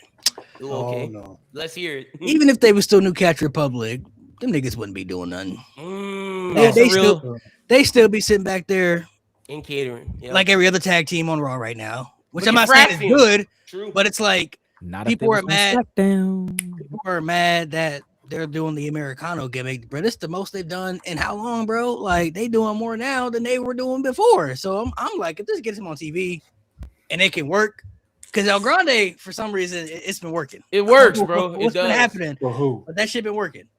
If this could help them get a tag title reign or something, then I don't really got no problem with it. I feel like they really could be doing something better with them other than this. But even if they were still New Catch Republic, bro, they got That's a lot fair. of teams in WWE right now. They don't even know how to use half of them. Motor City Machine Guns is here and there, DIYs here and there, Axiom, Fraxium is here and there. The problem is with that, Bro, they gave New Day one of the greatest heel turns of this That's on modern the list, era. Matt. Yeah, that's on the yeah, list. you And right. then look what happened. You feel me? It's like I should have. they even switched Viking Raiders back to the War Raiders. Mm-hmm. They still not doing nothing. You feel me? Like I don't know what's Remember wrong the with Viking experience? I don't know what's wrong with the Raw tag team division. Raw has no excuse. But I fucking hate him, bro. That's the way, man. SmackDown, my thing is SmackDown was so good until they put them fucking titles on the Wyatts, bro. And now they have no let me add that to the idea list. what to do, bro. They have no idea what to do because the Wyatts are these creepy, are they baby faces? Are they heels? People love them. What should we do? We don't know what to do because we don't know how to handle supernatural characters in 2025 because niggas don't believe in that shit in 2025. So it's like, they fucked up the whole SmackDown division because I swear, bro, at one point, the tag team division on SmackDown was my favorite thing on SmackDown. And you know I'm a Cody guy, Malik. You know that, Mo. But my thing is, bro, that SmackDown, when it was DIY versus the Street Profits versus, who was the other team? Josiah. It was Motor City. It was Motor City Machine Guns. It was Yep. DIY. It was Street Profits. It was Street Profits. Bro, that's one of the best matches of the year, bro. Like, that should have been on Mania. And Motor City Machine Guns, they showed why they belonged in WWE, and now they aren't doing shit with them, the Profits. DIY getting some love because Ciampa was going for the U.S. title. But other than that, ever since the Wyatts got the title, they've just been fucking over the SmackDown division. They're in the MFT vortex. I don't like that. Yeah, and someone said 2025 is like Braun in the finals in 2011. Oh my god. They said 2025 was 2011 Braun in the finals. Oh, they gotta stop. They gotta stop. That might be a good. Don't ever compare 2025 to the GOAT, nigga. What's wrong with you? But 2011. But that nigga averaged 17. And that nigga Hey, had like 4 points in the fourth. Yeah, 8 points. Eight points. Yeah. He did. That's the first Dallas title, huh? Where he choked, huh? Yeah. It's not that bad, bro. And look, to give Braun some bail, and I know this is not that type of pod. That finals, LeBron didn't want to step on Dwayne Wade's toes and be the man. And that summer, Dwayne Wade had to tell him, "No, nigga, this is your team. Be the guy." And after that, they started. You know who would never do that? As a Braun Glazer, there's no excuse for that. Hey, look. I'm just telling you what they said. If that was the case, Kobe would have never did that. I'm with you, Malik. I know. It's the reason I got MJ at 1 still. MJ would have never did that, bro. MJ, Kobe, none of them would have did that. That's only reason I got MJ at 1. Dwayne Wade had to cuss that nigga out, bro. Which I'm glad he did. He did, and he came back mad, Braun, and that's when he had the mask the next year with the black. That shit was awesome. That's when he turned. They said JJ Barea was AEW. But that's my only. You got it, bro. You got it. That's my legit argument. Like, y'all want Tyler Bate and Pete Dunne not to be wearing these. That's a fair argument, bro. Not to be wearing these masks and stuff. What would they really be doing if they wasn't though? You right? If they wasn't, what that's would they be the doing? problem, though. That's the problem. They could be doing so much great work in the mid card. They could do a lot of good stuff with the tag team, but we already know what the end game would be. They be getting it. They be getting it. That was on SmackDown. You know what I'm saying? Like, even if they was on SmackDown right now, though, I feel as though if they had that, you know, if they gave them the opportunity on SmackDown, I feel like they would have brought back that shit. And see, okay, so I'm with you, Josiah, just because I just championed the SmackDown thing. But Malik's right though, in the sense that if they were on SmackDown, everything's held up right now because of the Wyatts. I think if you know the SmackDown tag team division was like it gets back to how it was, and you put them there, then we cooking. But until it starts to cook again, you got to just wait because they're gonna be catering. You would put them. Yeah, I see that. You would put them there by having them beat the Wyatt 6 for the tag team titles. That's like the team that comes back out to beat the Wyatts. Okay, that's how you would bring it back to the older glory. Okay, I'm not mad at that. I'd be cool with that. I still feel like if they win the tag titles afterwards, they just be doing nothing again, though. That's like you gotta give them matches. We gotta have. They don't know how to book the tag team division, bro. They did it very well for a little bit on SmackDown up until SummerSlam, but after SummerSlam, it was over. Yeah, it was done. It was pretty much it. And even when they were doing well with the tag titles, they didn't even put the niggas on Mania, bro. Which was the worst decision. That should be on the list too, because bro, with the Street Profits DIY and Motor City Machine Guns did, it was beautiful, bro. That was absolutely beautiful. And like they paid homage because I believe it was like I could understand if you left that off Mania because you had other big matches on the show and they didn't. And WrestleMania actually had been really good this year. I'd be like, all right, you know what I'm saying? But like WrestleMania could have used that match this year. It would have been used that match, bro. It would have made whatever night an even better night. And like the low key, that was a Mania stealing match. That was, you know how the Hardys, Edge and Christian and the Dudleys stole their Mania match. That was what they did, and they paid homage to them. And you could argue, I would, you could argue that the Street Profits DIY and MCMG was better than the Hardys, Edge, and Dudleys. You could argue because like that match was really fucking good, bro. That was like insane. I adore TLC too much. Like, I'm too biased. I'm too biased. That's fair. I know that's a hot take, but and I wouldn't put it over yet. But I'm just Decide what what conversation. What's It was that good good. right now, bro? You said what? What's this list you had? I Like I said, All right. Donnie's cooked. Hey, Here we go. hey, look, y'all. Donnie, you're cooked. This Tio, you're is cooked. my Jay, time. This is my time. I've been wait. I've been waiting for this, bro. All right. I fucking hate 2025 with a dying passion. This man is the reason why, right? All right, cool. Bet stay 19 lit. is not better, bro. Look, Jey Uso wins the Rumble, taps out Gunther to a move he never did, then drops the title after 45 minutes to the same Gunther who then proceeded to have a world title reign that consisted of Goldberg and Punk as title defenses, and he dropped it to Punk after 54 days. Seth Rollins cash in, great. Proceeded to have the most mid main event group on Raw that gave people flashbacks of the Judgment Day, opening and closing Raw every single Monday. Braun Breaker barking every 5 minutes. Then wait, one of the main event storylines on Raw was Bronson Reed stealing Roman Reigns' shoes. Oh, don't do that, bro. I'm fucking All with right, the tribal team. cool. So Tiffany Stratton had the women's championship for over 250 plus days doing bullshit, facing Nia Jax like 150 times, having a match of all time with Trish Stratus, having one of the worst Mania builds and matches of all time with Charlotte Flair. I can't hear you, Tiffy. It's so squeaky. I remember that shit. Yeah. Shit was ass. My Shit was skin ass. just crawled. Ugh. Julia, that's it. Solo Sikoa winning the U.S. Championship. Travis Scott being involved in the main event of WrestleMania, being the main reason your face of the company lost his belt. Nikki Bella in the main event in the gigantic 2025. The Wyatt Six. That's it. The Raw Tag Team Division. That's it. Cena turning heel and having a generationally dog shit run that mainly involved kicking niggas in the dick. There we go. Triple H making a Saudi Arabia deal. Triple H making Unreal. Having fireball ladders. Having Slim Jim tables. R-Truth turning heel for no reason. Advertising all over the ring. El Grande Americano, who is Ludwig Kaiser, and his lucha lackeys being Pete Dunne and Tyler Bate.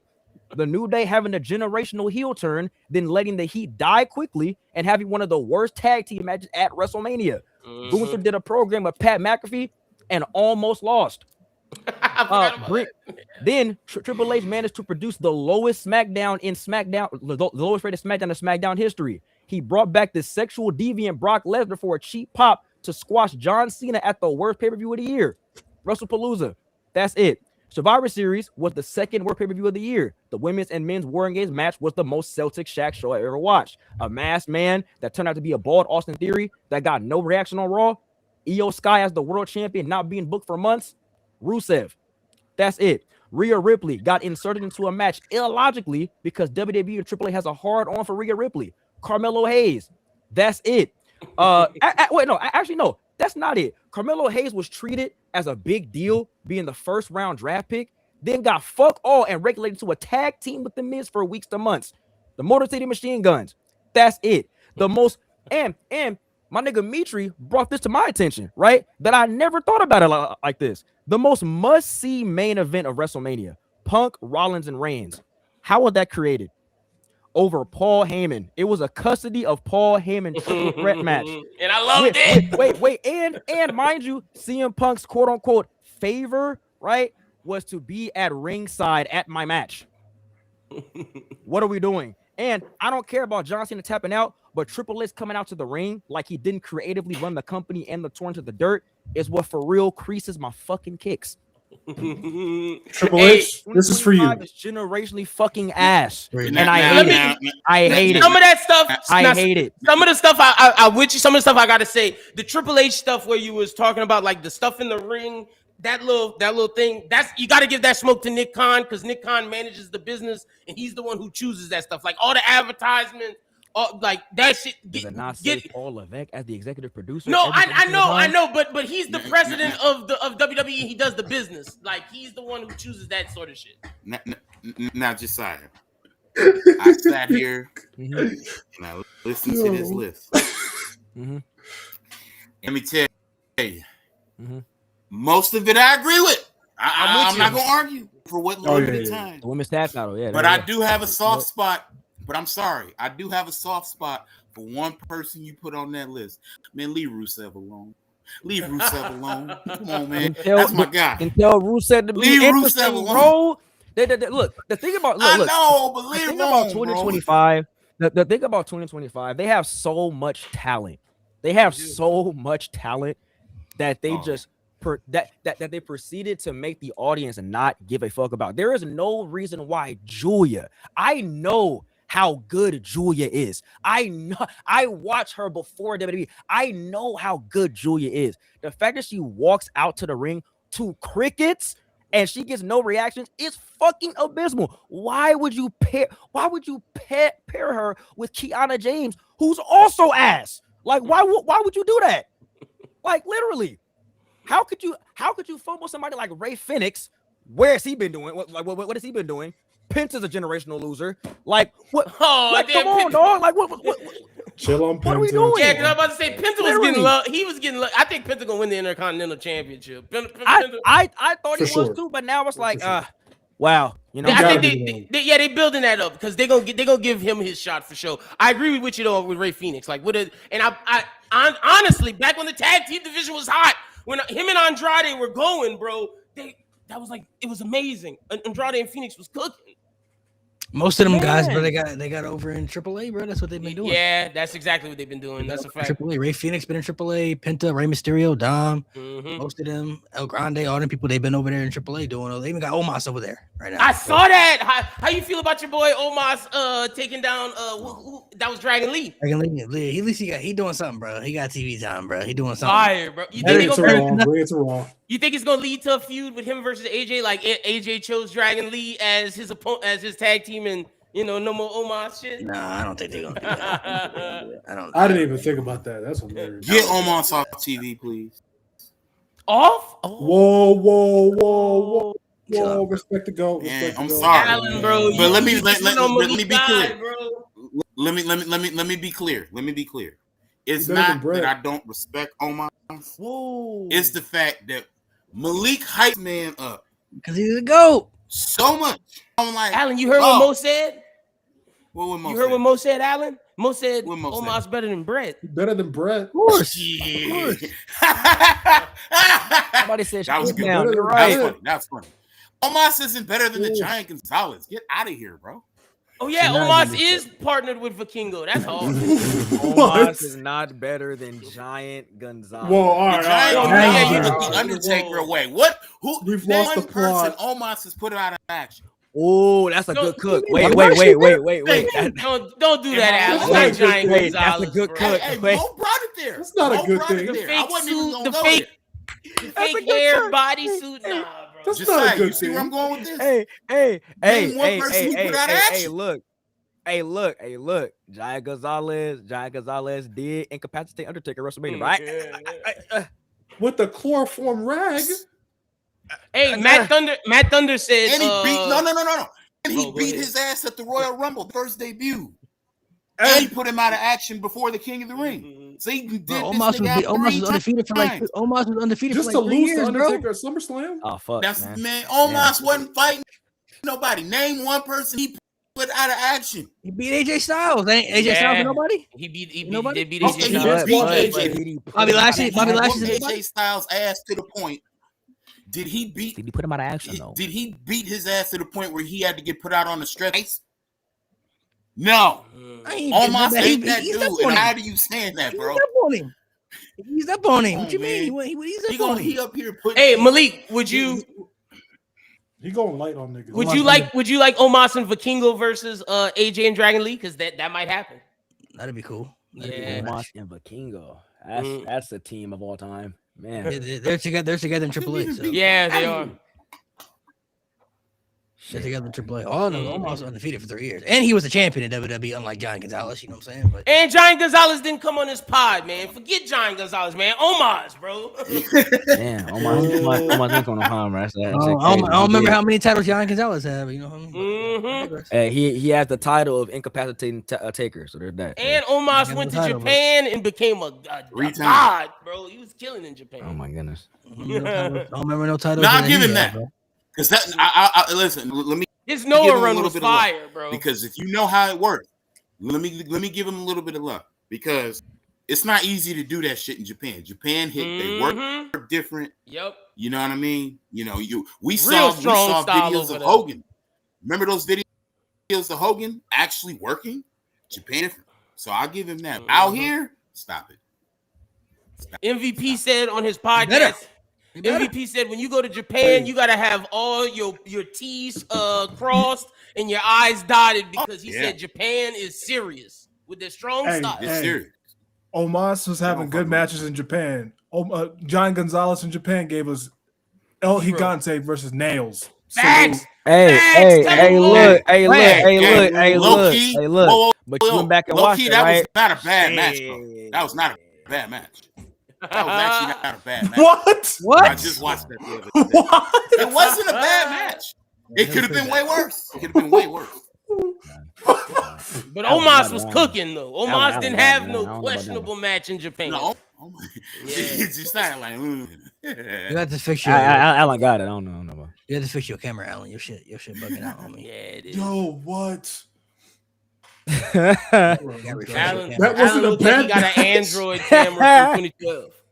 Yeah, you gotta refresh your camera, bro. Oh no, It's started just acting foggy, crazy. yeah. Ooh, it might have.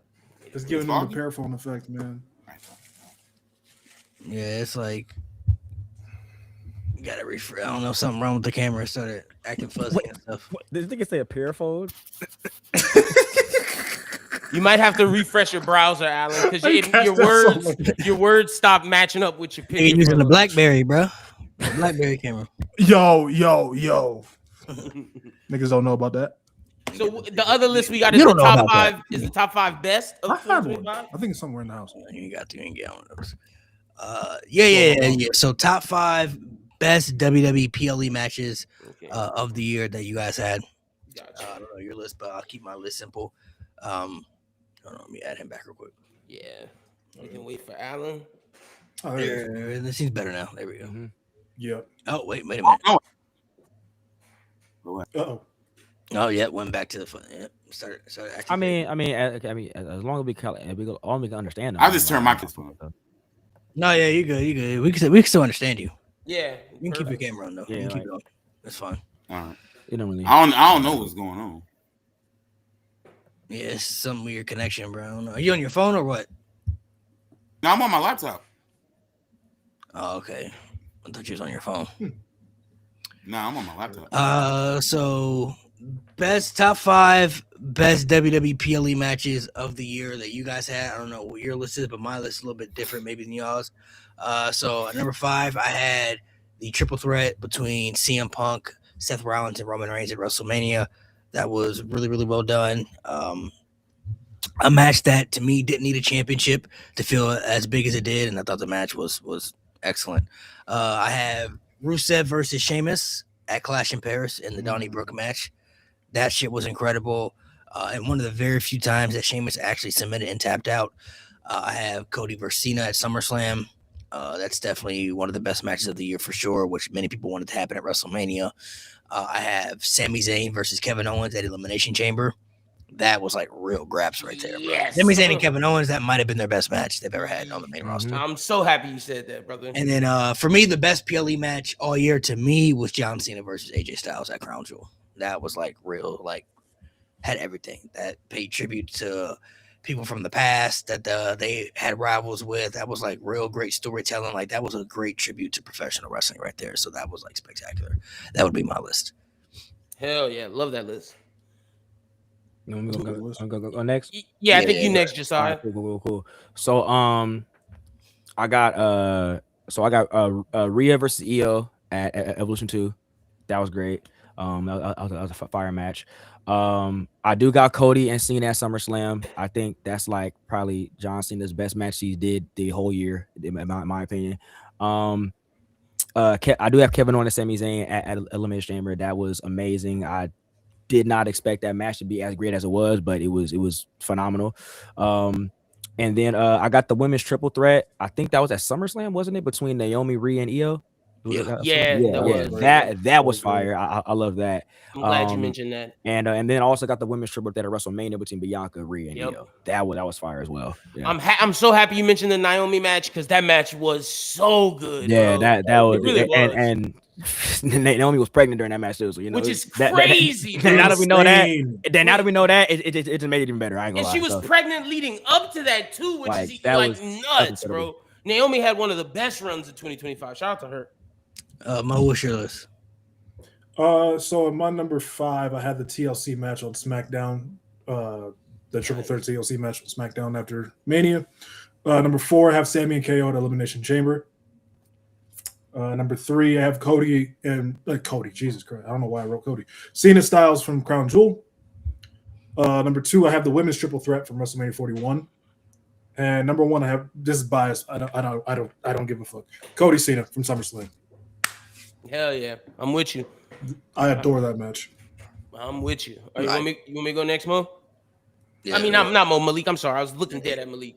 All right, for me, I had 2 honorable mentions: the triple threat with Seth Rollins, Roman Reigns, and CM Punk, and the SmackDown ladder match triple threat. Just wanted to shout those out as honorable mentions. At number 5, I got Bianca versus Rhea versus Io at WrestleMania, the triple threat match.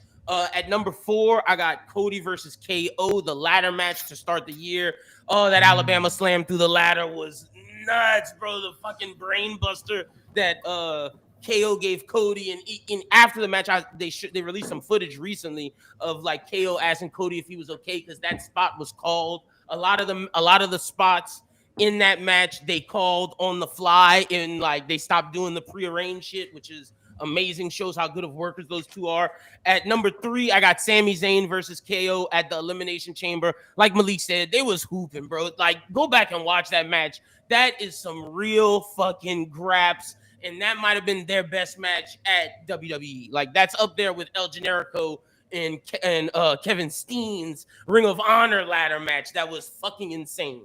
At number 2, I got AJ Styles versus John Cena. Like Malik said, that was just an ode to wrestling. If you watch TNA growing up, then AJ Styles means so much to you, and seeing him pay tribute to Frankie Kazarian, to Christopher Daniels, to Samoa Joe, just to all the TNA legends, and then to see John Cena answer that with paying homage to his WWE legends from that era, whether it's Edge, Punk, Randy, those guys.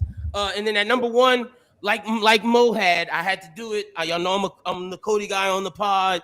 Cody versus Cena was fucking amazing, bro. Cena showed, I can still fucking go. Cody brought it out of him. I mean, there's a reason why Meltzer gave that match 5 stars, even though we don't give a damn about Meltzer, but that's just to show how crazy good that match was. So yeah, Cena versus Cody is my number 1.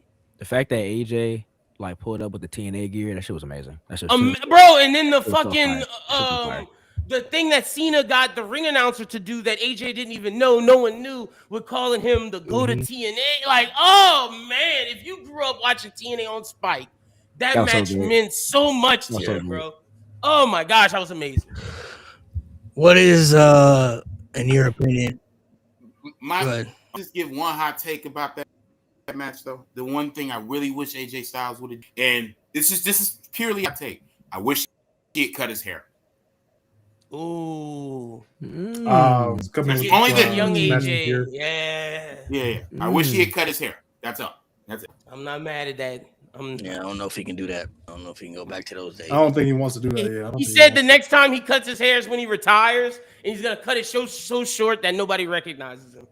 That's gonna be crazy. He's gonna be bald in his Hall of Fame speech. Bald I feel like okay. So what's hell no, y'all.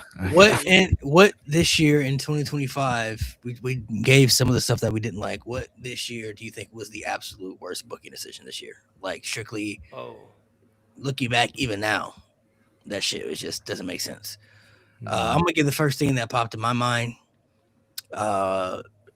it would have to be Jey Uso tapping out Gunther, bro. I think that's the worst thing they did all year for me. Like that, genuinely, Jey Uso winning the world title, not an issue. Didn't mind it. I was one of the people that actually said I believe he deserves an opportunity to at least get the championship push to see what we can get out of him and see what he can do because he got himself massively over for years. But tapping out Gunther, one of the most credible and believable guys on the roster, I don't even think Jey Uso's ever won a match by submission before.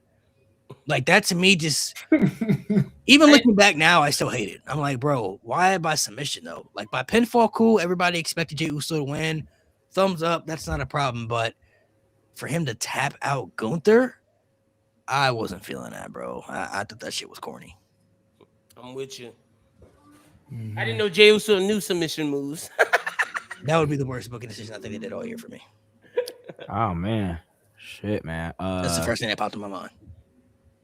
I think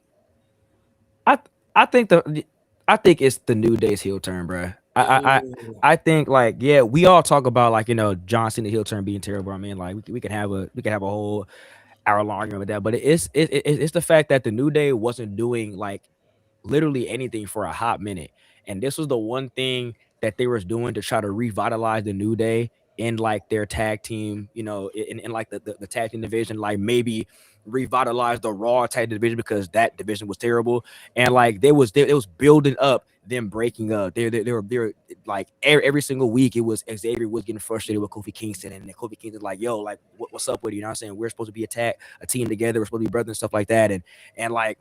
The fact that they had the 10-year anniversary, Big E came back. I wasn't expecting that. Big E coming back and then just kicking Big E to the side and the whole crowd turning on him. And the next Raw, the whole crowd hated them. Kofi's own mother like pushed him back. Like, you know what I'm saying? Like it was so perfect. So and to get nothing out of that, right? Like to just run that into the ground and to have it die out that hard, and then having them have a terrible match at WrestleMania too for it. It was just I don't think that they should have went that direction. It was completely terrible. Now we got Grayson Waller a part of the New Day. I don't like that either. So it's like I don't know, man. Like this is just that whole heel turn to me was terrible. It was just I didn't like that at all. And you bring Big E out to not do nothing, bro. It's so like. The New Day is my favorite tag team of all time, and like the fact that they just don't care about the New Day anymore is terrible. I don't like that. Mo, yours. The more I think about it, and even though I defended it when it happened, because I understood the justification for why they did it, I think a big trickling effect for what went wrong for WWE, at least the main event scene, was Jay winning the Rumble in the first place. If you would have just let Cena or Punk, who was the original plan, if they would have put a muffle on Michael P.S. Hayes, I think your WrestleMania card could have been a lot stronger. And I think it would have changed a lot for the better. A lot for the better. All right, hell yeah. Lynn, what you got? All right, I'm not going to say none of what y'all said, but I definitely agree with you, Malik, and I definitely agree with you, Josiah. Like, both y'all's answers are two of the things that popped into my mind, so I had to think of something else. And you know where I'm going? I'm about to shit on Dwayne.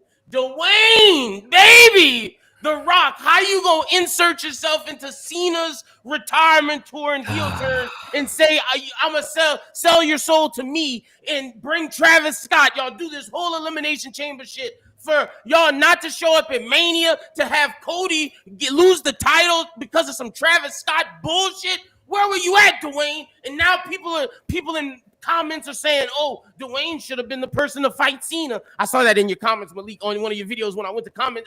Dwayne should have been the person to fight Cena in his last match. I was like, what the fuck are y'all talking about? This guy couldn't even appear at Mania, and y'all want him to fight Cena for his last match? Y'all are absolutely absurd. Mind you, he came back at Bad Blood. For no reason. For no reason. No reason. With no reason at all. So, like, bro, Dwayne The Rock Johnson is my worst booking decision of the year because your ass refused to show up to WrestleMania. Cena, and when you watch the Cena and Cody interview on Cody's podcast, Cody just starts laughing because he knows it's like, yeah, bro, I can't say nothing. The Rock's still on the board, but that nigga fucked up all that shit. And Cena was like, we just had to go where we had to go with. Who was there? Fucking bullshit, Dwayne. Shit was nonsense. These comments are killing me today. It's so hard to Holy defend. shit. It's like it's crazy about it is like I like The Rock, bro. Like he's one of my favorite superstars ever. But But like it's so shit. hard. It's so hard to like to defend that dude because it's like, dude, Rock, like why did you say I'm gonna take your soul, Cody Rhodes? And then why did you come back in Bad Blood? Why did you cut that crazy ass promo on Raw, glazing Cody Rhodes and all that? Blazing Roman. Then why'd you come back to Raw with the Rock's People's Champion belt and like Cody Rhodes? Me and you we're gonna do this in the future, and I'm gonna get that belt. Like what, nigga? What are you? He had no direction for. There was a video I saw on YouTube last week, I believe it was, where they talked about how like the final boss character completely lost his footing after Mania. There was no actual direction since then. Because he didn't want to be a heel, Mo. That's the problem. Dude legit wanted to be a babyface because let's go back. Black Adam fails. Due to Black Adam failing in the box office, The Rock said, I need to redeem myself. I need to get love again. So I'm gonna go to WWE and be the babyface and fight Roman Reigns to where should I sit? At the front of the table, in the back of the table? Ooh, I'll sit at the head of the table. And he wanted that love because he got so much hate for Black Adam. And then when the crowd chose Cody Rhodes, that nigga didn't know what to do with himself. But it turns out people love the final boss. So he was like, yeah, I'm gonna ride that wave. I'm gonna ride the final boss. Turns out Hollywood comes along. He gets the fucking movie that he just drops with the Safdie brothers. He has a movie with Martin Scorsese that he's about to film.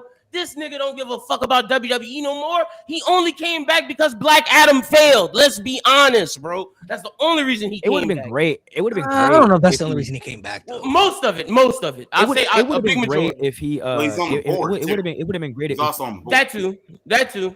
Yeah, like man, fuck my view. I'm just saying, like, it would have been great if he leaned into the more like authoritative side of the final boss. Because like when we saw at WrestleMania, right? We saw at WrestleMania 40, it was the night one main event when he was like, fighting Cody and Seth, and we seen with Roman. He was like, yo, like there was a point in the match where Rock was like, you count me out, you're fired. Yes, like that type of character work. So funny. That I'm saying, like that type of That was character so work. funny. If he was like to lean more into that as like a heel, but like trying to directly sabotage Cody Rhodes in a way because he wants to take that away from him and bring the title back to the family. You are absolutely right. That would have been like a pretty good storyline to go off of. You know what I mean? Like that's exactly what he should have did. But because He just had no direction. he's so emotional, like he wants to be loved, bro. Like he can't. I don't think he can be a heel long. He doesn't want to be a heel for a long time. And like everything you said, like that video, I saw a video on TikTok of him telling the ref,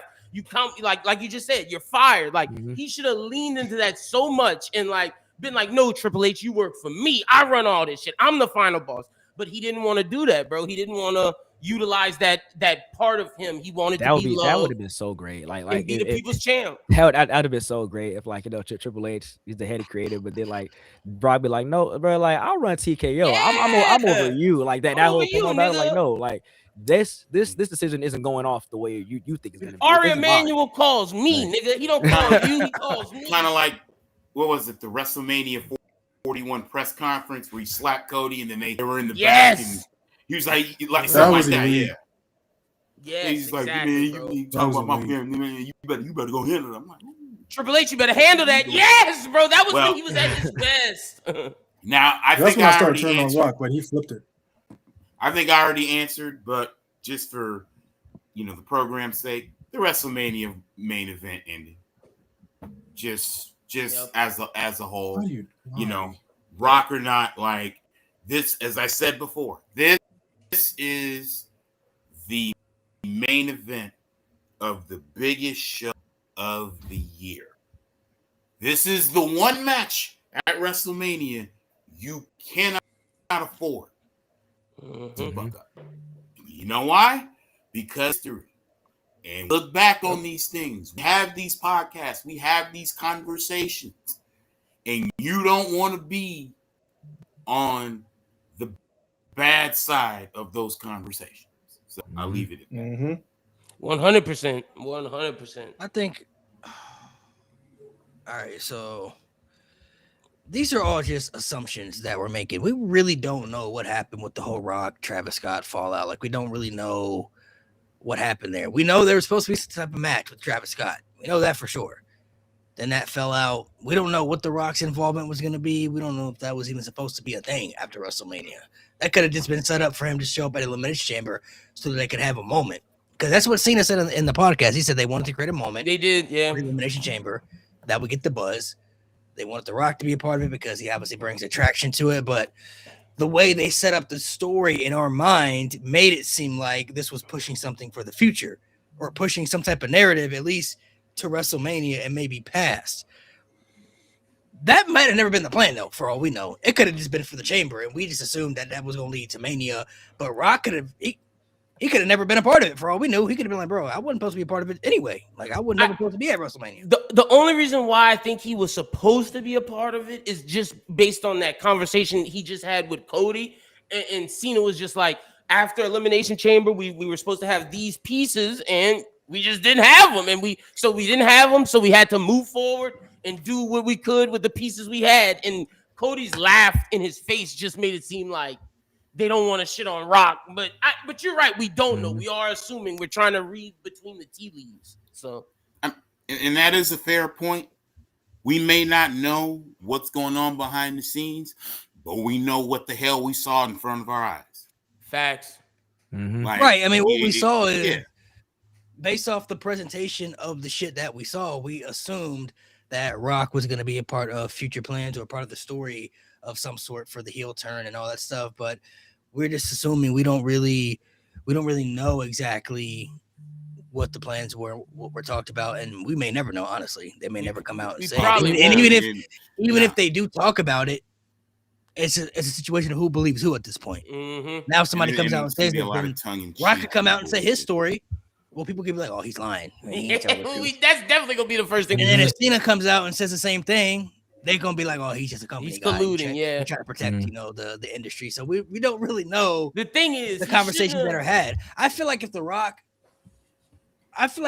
wanted to commit to it and he was committed, he would have did it. Because we saw him do it last year when he was a part of WrestleMania. He was in it. You know what I'm saying? That the plans had changed, but when the plans switched, he was there for the builds. He was showing up more than Roman at one point. He was for the story. You know what's funny about that? When he's a part of the stories, he's there. But I don't know if he actually was a part of what they were telling for WrestleMania. I think it might have just been a moment. The issue You know what's funny about that shit?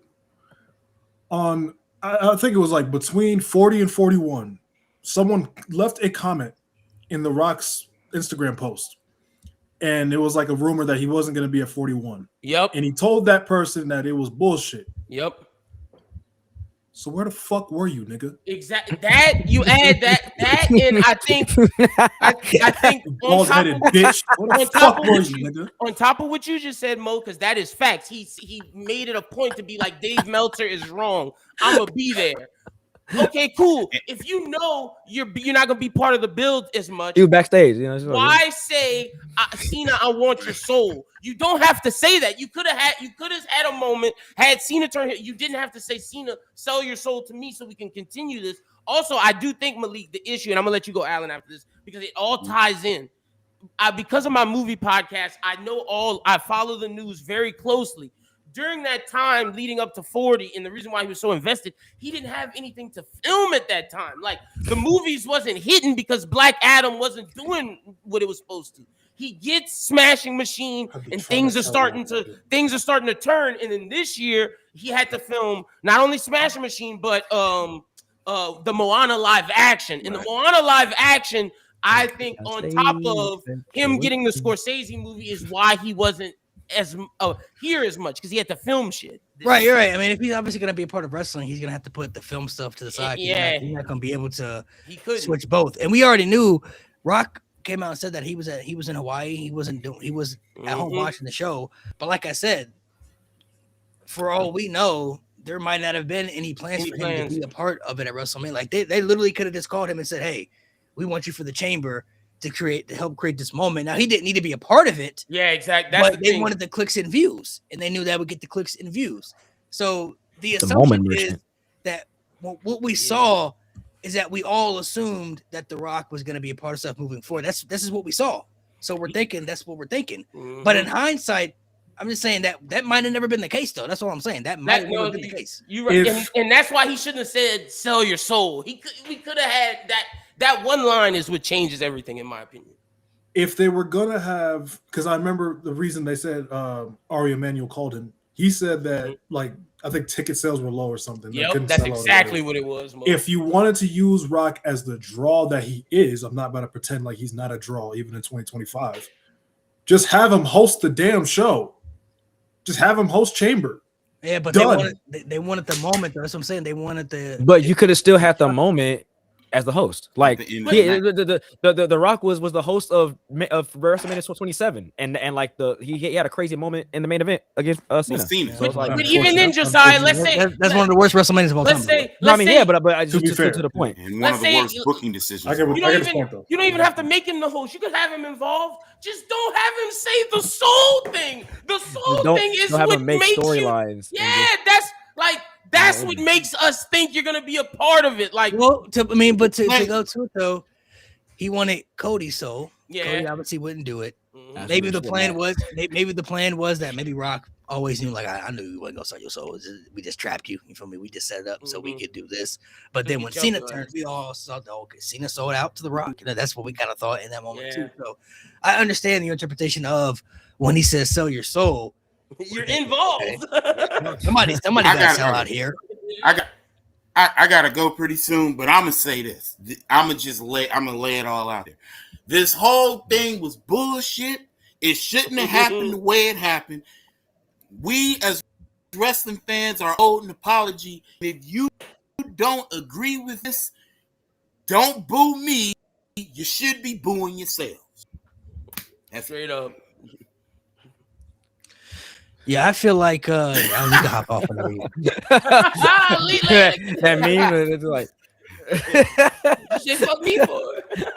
Alan, if you gotta hop off, you can hop off whenever you want to. All right, bro. I gotta hop off. Yeah. I'll talk to y'all later. 100%, though. Yeah. Take it easy, Alan. Good seeing you, bro. Yeah, I feel like though, like I said, it's just at the end of the day, it's all assumption though, because like I said, who's gonna believe who? If Rock were to come out and tell the real story, we wouldn't know, and people would just say he was lying. Cena could come out and tell the same story. Cody could come out and tell the same story. Like we don't really know what, even like the stuff they show in Unreal, like that's scripted, bro. Probably some of that stuff could be edited stuff and tell, you know what I'm saying. So it's like you don't really know though. Like unless you really like some of that stuff is real, but it's like I feel like there's still that illusion of wrestling where it's like you still don't kind of know though unless you're like really in it though. Like and that's what makes wrestling so unique. It's like it's always a big what if. It's not like movies, you know what I mean? But that's the thing about the what if factor is like maybe in Unreal maybe it's real, maybe it's not, but it's just like us as wrestling fans creating our own like headcanon and creating our own things or create our own conspiracy theories. You bring out a show like that, it takes away that aspect of being a wrestling fan and like, you know, having like these predictions, right? It's just saying that, oh, I think this happened, or I think this happened because of this. But when they show you, oh yeah, so like we had CM Punk, you know, winning the Rumble, but you know, we said no, let's have Jey Uso win the Rumble. Like just outright telling us that. I was like, dude, now it's like telling me that you have the exact same problems that your audience has with Jey Uso. You literally have the same issues with his cardio and his conditioning, and then you put that on TV, and it's like, but the internet complains too much. You have the same issues as me. What the salute?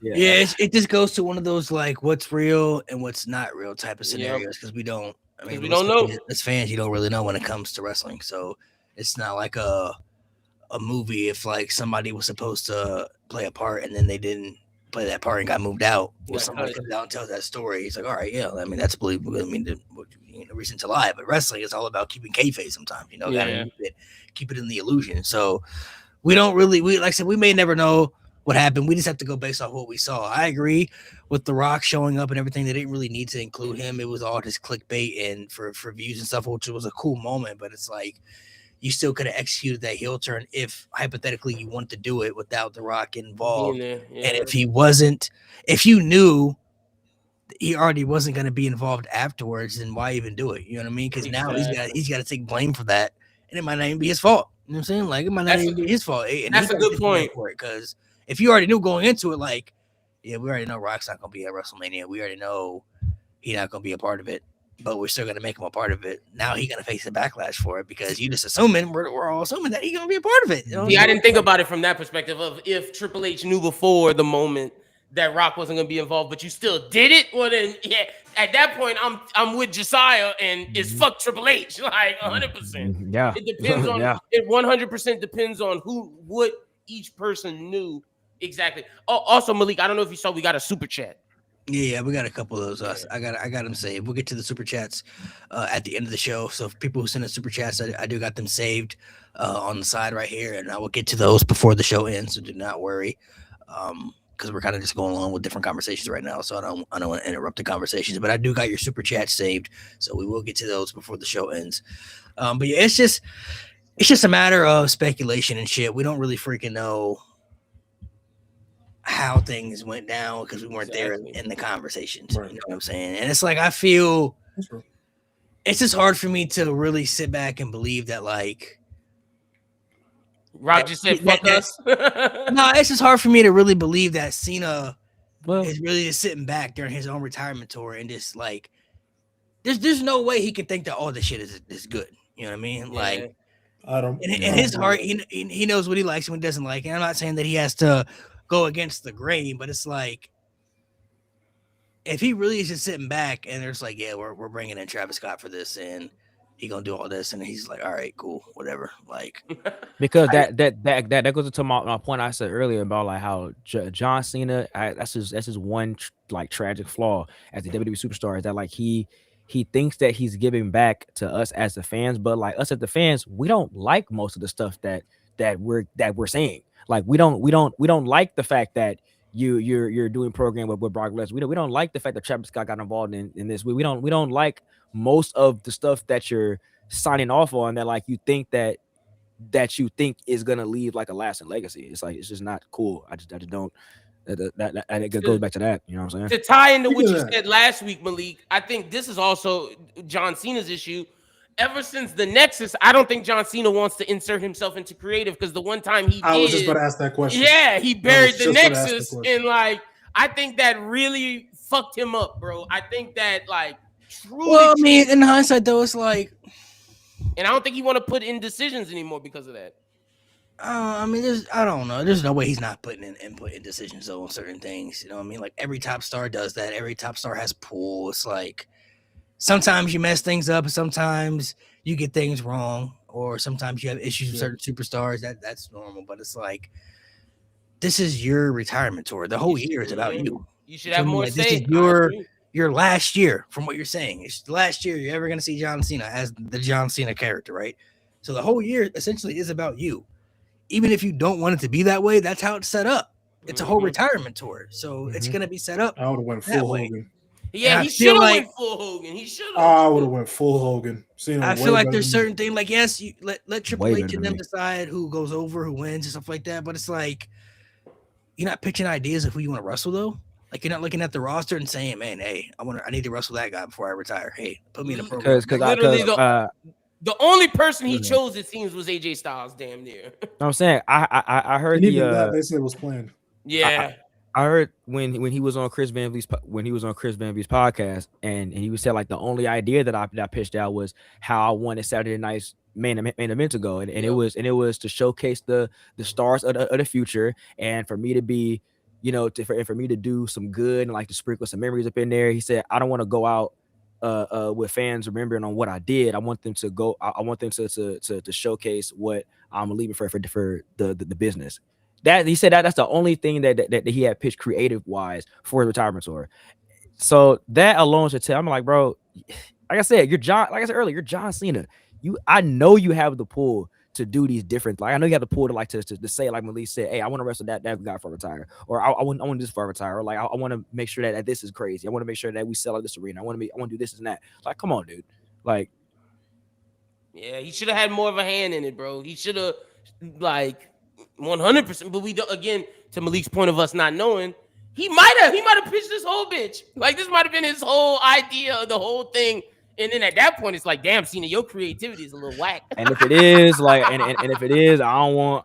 Cena, I don't want to know. Yeah, I don't want to ever know. I don't want Cena with some headphones on backstage. If that's the case, bro. I ain't gonna lie. Yeah, I mean, there's certain things that I feel. There's certain things that I feel that they could have did differently if Cena had spoke up about certain things, like the whole Brock Lesnar stuff. We didn't need to see Brock Lesnar beat John Cena like that to already know who Brock Lesnar is. We already know what Brock Lesnar's about. We know that he's the beast. We know that he's the dominant guy. We understand who Brock Lesnar is. He didn't have to do that to John Cena to bring the illusion of Brock back or whatever they wanted in that case to try to get done. We already know what he's about. It's not like Brock Lesnar's this new upcoming guy. It's like, who's this guy? Yeah. This guy's a legend in the business, bro. Like, we already know what he's done. We understand his gimmicks. Suplex City, the Conqueror, the Beast Incarnate. That's who he is. So we understand that. And I feel like for them to give Cena one of those matches during his last year, it was like that. They didn't really need to do that, though. Like, we didn't need to see him do John Cena like that for us to understand who Brock Lesnar is as a character. We already know. We've known for years.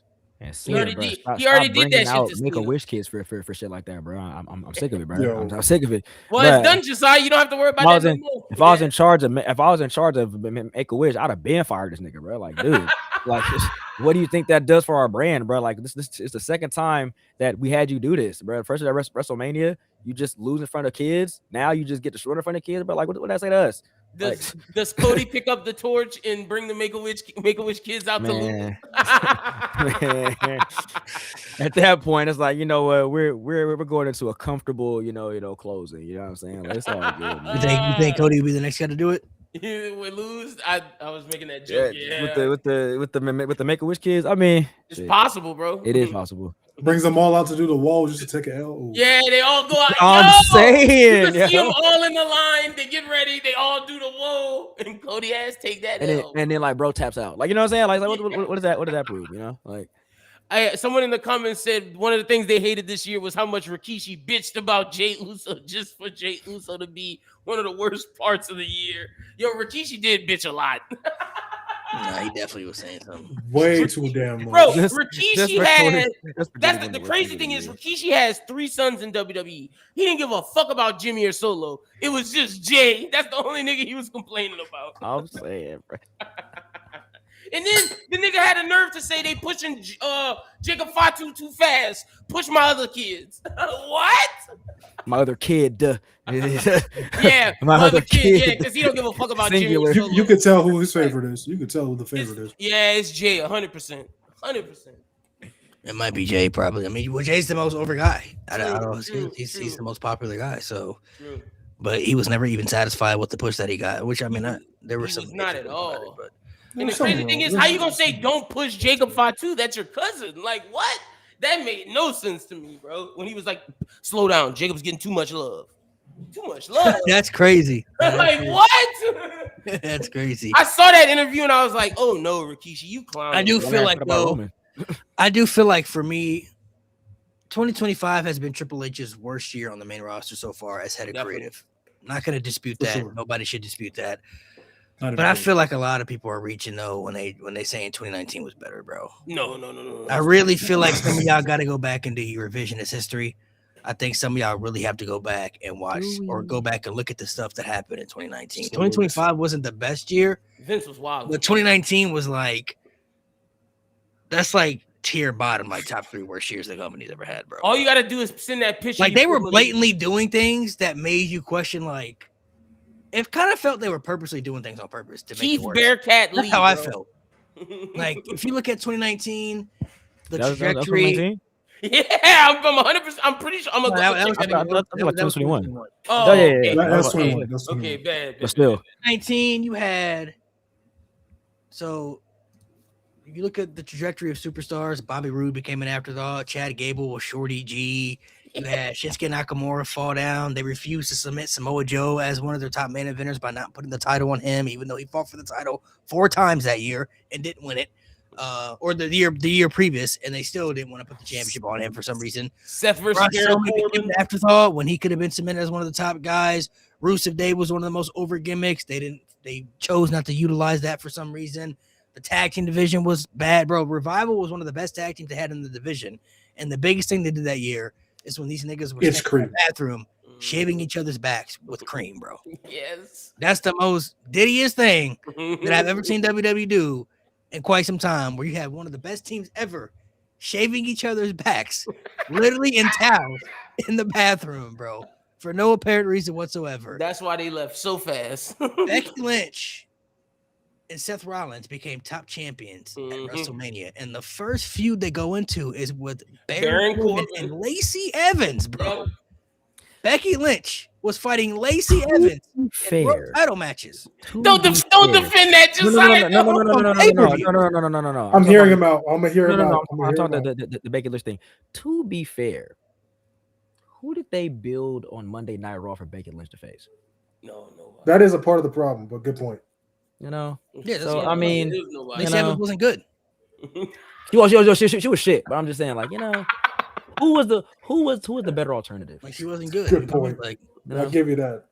And then, oh wait, the That was Kofi like- that was Kingston like- losing that his was like title the- to Brock happened that year too. in like 6 Becky, seconds. like Lacey Evans wasn't. She wasn't main event caliber. Same with Baron Corbin. Bruh, Baron Corbin let wasn't me- trash, but like they had Baron Corbin retire Kurt Angle. Yep. It should have been John Cena, and then you had Baron Corbin go fight for the world title when everybody knew he wasn't. He's not winning the world championship, not the Universal Championship. Like that wasn't. Why was Corbin wearing a suit? I hated that, bro. I ain't gonna lie. Constable Corbin, like Mhm. Constable they Corbin. literally didn't know what to do in those directions. They gave the Money in the Bank to Brock Bro, I Lesnar. was about to say Brock Lesnar. They gave Money in the Bank to Brock Lesnar when in a match he wasn't in, just for him to cash in on Seth to retell a storyline that they already that they told. already told Yep. going into SummerSlam. The whole story, Mind y'all, the whole both story. these reigns was ended by the same guy. Facts. Oh my gosh. Both of these reigns was ended by the same motherfucker. That's crazy. Then you had Hey, also You that's had, part of the you entertaining, though. had Seth Rollins and Brock going into SummerSlam, which the match at SummerSlam was good. They had a good That was match at great. SummerSlam. Yeah. But the whole story going into SummerSlam was, can Brock Lesnar get defeated by Seth Rollins? Can Seth Rollins slay the beast Brock Lesnar? We already saw him do that though at WrestleMania. He already beat Brock Lesnar. So why are we and telling they had the story Seth moving like like it a never happened bitch. before? They just retold Yep. the whole story like it didn't even happen. And then of course you had Goldberg versus The Undertaker, which like one of the Horrible. top 5 worst matches you could ever watch for some reason. Horrible. You had Brock Lesnar squash Kofi Kingston in a matter of seconds, just so they could do Brock Lesnar versus Cain Velasquez in Saudi Arabia for the Yep. WWE Championship. And then Cain Velasquez never came back to WWE after that again, might I add you. You had The Fiend versus Seth Rollins Hell in a Cell match. And Hell in a Cell ended in a DQ, bro. Yeah, How do you Tyson have a Hell in a Fury- Cell ended in It a was DQ? referee stoppage, actually, but you know. Yeah, Tyson Fury versus Braun Strowman. That doesn't make any sense, bro. We literally Sorry, I hate you. did we not see Ooh, I hate you. did we not see Mick Foley almost die in a Hell in a Yep. Cell match? That's a fact. Like literally almost die inside of a Hell in a Cell. And that match continued to the end. That's a fact. And Seth Rollins and The Fiend has to end to a referee stoppage. Absurd. That's what they're doing. Absurd. Because of a sledgehammer. This was also the year that they buried Dean Ambrose and John Moxley went crazy. Yep. Well, Dean Ambrose was out of WWE at the time, yeah. So he Yeah. left that year. He was out of Um, there. But before that year, Oh, the dog food. Roman ate the dog food from Corbin this year. Roman Reigns getting dog food dumped on him and shit, losing pay-per-view matches to Shane McMahon and Eric Rowan and King Corbin. Shane bro. McMahon. Oh, Shane being the McMahon in most 2019. insufferable- Bro, Shane McMahon was authority running figure around like ever. Pac in 2019, bro. Shane McMahon He with was the the best most- in the world, with the whole best in the world gimmick in 2019 was like real. He was the most insufferable authority figure since Mike Adamle, and it wasn't even Mike Adamle's fault. And this was the year that Seth Rollins tweeted. He was worse. I don't think he was worse than Mike Adamle, bro. Mike Adamle was pretty bad. This Mike, year- here's the thing: Shane was fully coherent. Mike Adamle has CTE. Oh, Mike Adamle was terrible, bro. Mike Adamle was real bad, bro. You couldn't pronounce niggas' names on TV. Jeff Hardy, Jeff Harvey, Jesus. Jess Harvey. Oh my god. the Bobby Lashley and Lana Mike Adamle? storyline, bro. Yeah, Rusev lost his wife. He got cucked out. Yep, that's a fact. Like they did Bro, that whole- it went they from did Mike, that shit was petty, Mike and bro. Maria. That's the crazy thing. The story went from Mike and Maria turning into Lashley and Lana. And They then literally just transitioned. and they the try to story. add live to it. I was about like- to say, and it ends with Liv Morgan stealing all they bitches. That was the main event of the last Raw of the year too. That was the last thing we Liv saw. Morgan comes out and talks about she want Lana and stuff. Yeah, I'm like, I want what you, the Lana. fuck, bro? What is this stuff, bro? Like this is crazy. Why didn't they continue that, bro? Like, I want to see that. No, thank you. That shit was Liv crazy. Lil Boy came out looking good, saying I want Lana. Like, damn. That was Lil mad Morgan- petty. Lil That was Morgan mad came petty. out and WWE. said- Though. It did look It was good. like they knew Rusev was leaving. And it was they like, were we're gonna crushing cuck you and out. him and Lana bro. was splitting up, bro. They was like they did that shit on purpose. Vince was wrong for that. Not only is Bobby Lashley gonna take your bitch, but then Liv Morgan gonna take your bitch after. Well, this was the same event that said nigga on TV. So Yeah, it is. Facts. to a black dude. Yep. So, you know. Yeah, he loved a good interracial couple being a cuck. The only people that were able to thrive, and the only motherfucker that was thriving in 2019, honestly, was Brock Lesnar and truly. maybe Becky Lynch. Probably the only two. Everybody, even Seth Rollins, who had one of the top years where he was getting put in prominent positions, he even suffered, bro, in that spot. And Becky Lynch only thrived because the people put her, like, you know, like Becky Lynch earned that. You know what I'm saying? Like, she took that spot. Like, they didn't give her that. She straight up took it, and they had no choice. And they had remember the repetitive of rematches too, bro. Like, Mhm. they introduced the women's tag team titles, instantly did nothing with them after. Like, That's why they was cursed. We considered them cursed, bro. literally did nothing with those Took tag them titles. off Sasha and Bailey just to put them on the Iconics and do nothing. Hey, They, shout bro, out they Iconic. had Paige. They had Paige managing Asuka and Kairi Sane. Why? Yo. What's the correlation? I forgot about that. I forgot about that. too. They had Lars Sullivan running around. I was about to say Lars What did he Sullivan do? was running around. Bro, they was trying to push Lars. Bro, No, they did Kurt Angle so dirty. I thought Lars Sullivan was until 2018. Nah, that's what. No, the Nah, reason why I remember this. That's 2019.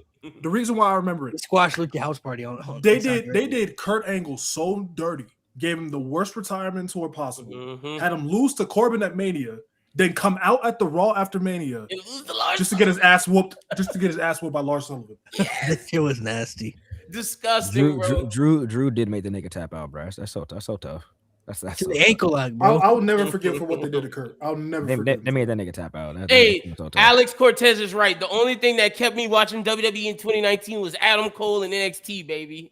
They were cooking. Yeah, NXT was backpack. I feel like in That's the only- 2020 in 2025, was it perfect? No, but Fuck no. this year in 2025, you're not gonna find a match that was as bad as Goldberg versus The Undertaker, No, as yeah. bad as Fiend Rollins Hell in a Cell. Lars Sullivan, Kurt There's not a Angle. storyline that happened this year to me that was as cringy as Bobby Lashley versus Lana. To be fair, Here this nigga go.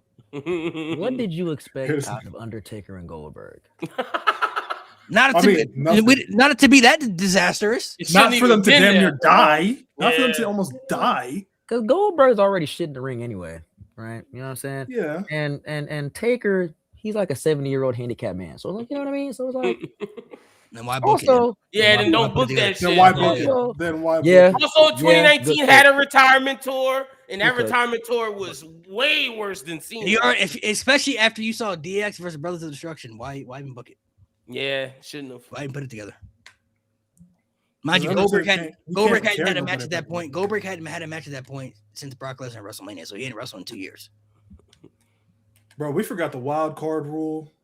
Oh my Niggas god. trying to them doing the 2 out of 3 falls matches just to avoid wrestling during commercials. Like, imagine being in the arena and they're just like, "Yo, we're gonna stop wrestling because there's a commercial right now. We'll be right back to y'all." Nigga, what? I just paid money for this. Bro, Wait, this that happened? Yeah, they were literally. That's why they're doing the 2 out of 3 falls. 2 out of 3 falls matches for no reason. I don't Because remember they- that, bro. Hold on, they stopped matches during commercial breaks. They would do the they would do the 2 out of 3 falls. I believe they would like get the first fall before commercial, then go to commercial. They'd hold off everything oh my god. until they come back. Nah, that shit is it crazy. was like I a did not boxing know match. that. It was like a boxing match. That's funny. What? Y'all forgot about that? Oh man. Yeah, I did not know about that. That's crazy. I didn't know. I don't remember that. I don't remember that. Yeah, because Vince decided that wrestling during commercials was unnecessary. Bro, Vince was doing those. See, this is what I'm saying. Vince was just doing the most randomest shit, bro. Like, that don't even make. Like, how's he coming up with these ideas all of a sudden? Vince in 2019 He had was just he had been having matches wrestle on commercials for decades, bro. Now he just decided one year, yeah, don't make sense. We're not gonna do it anymore. You've been doing this for 2 decades now, bro. He What are was you talking about? 74. Imagine paying bread for He that. was, he was 74 at the time, bro. Nigga brain was gone. It was mush. That shit is crazy, bro. I do not remember that, bro.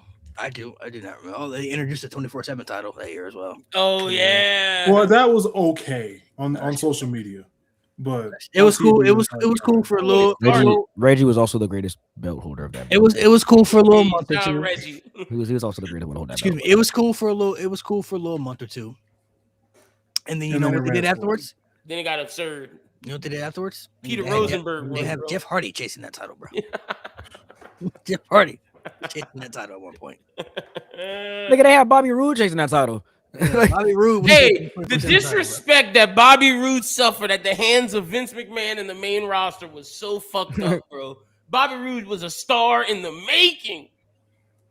But R-Truth made that shit work though. I ain't gonna lie. He R-Truth, did. R-Truth made it work. He did make it work. R-Truth made it work. I forgot Jeff was chasing that title. R-Truth was the only one that made it work. Bro, he was chasing that 24/7 title, bro. I feel sick. R-Truth had 54 24/7 title reigns. Hey, did y'all think that the PC era was bad? Like real bad? Yeah, Hmm? it's pretty bad. Yeah. It's pretty bad.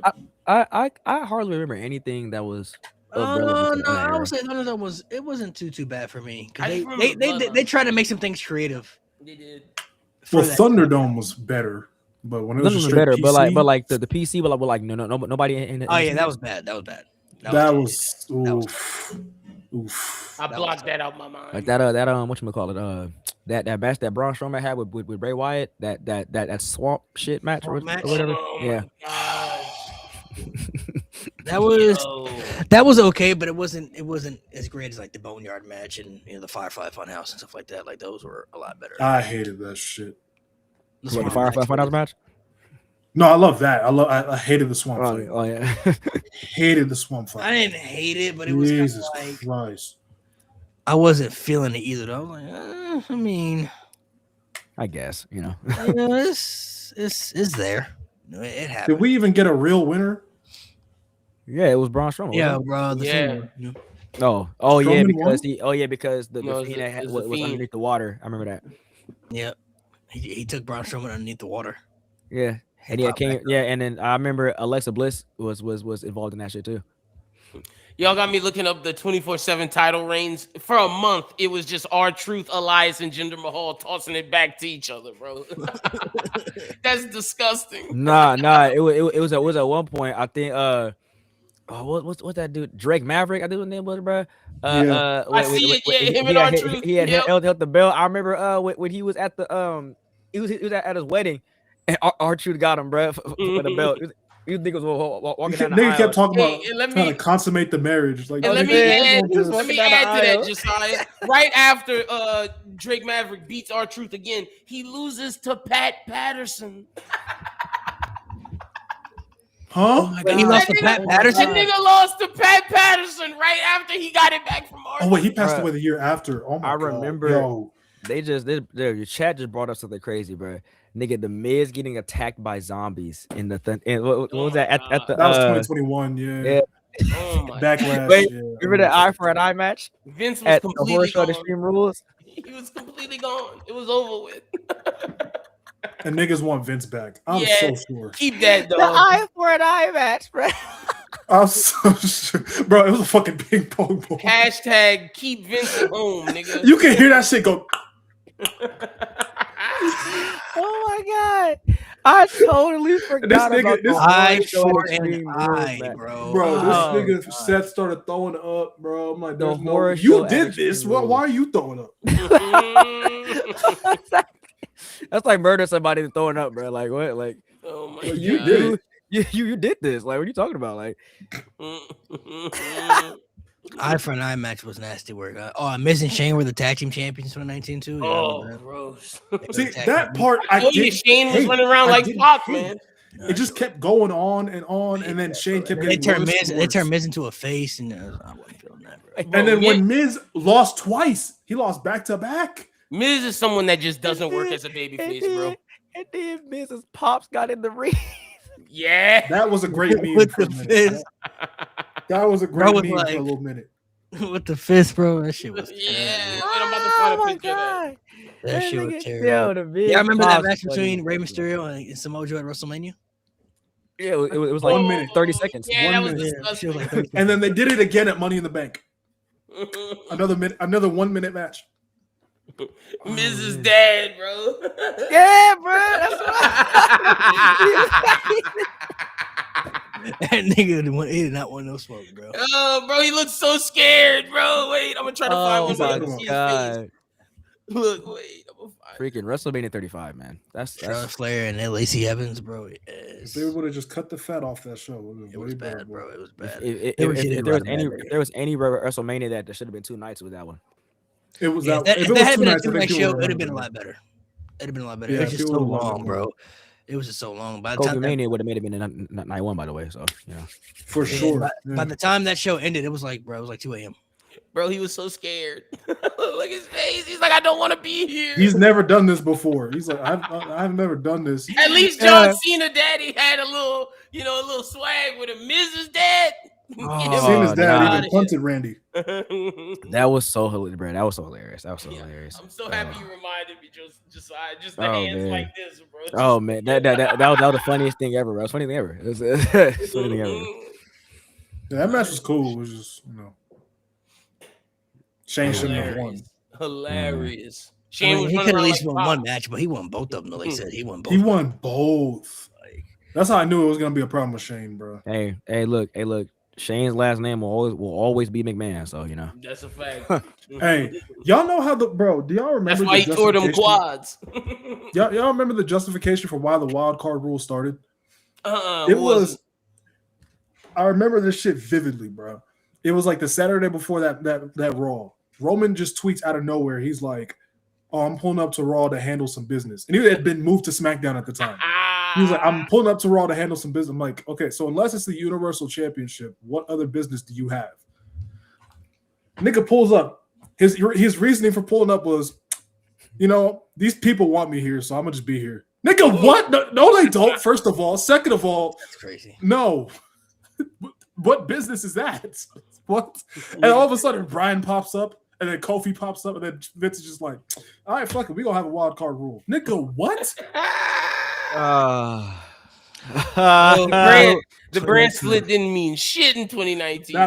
And at first, it was only supposed to be 3 people from each brand at a time, and then they just lost the plot. They just said, "Fuck it." The greatest Royal Rumble.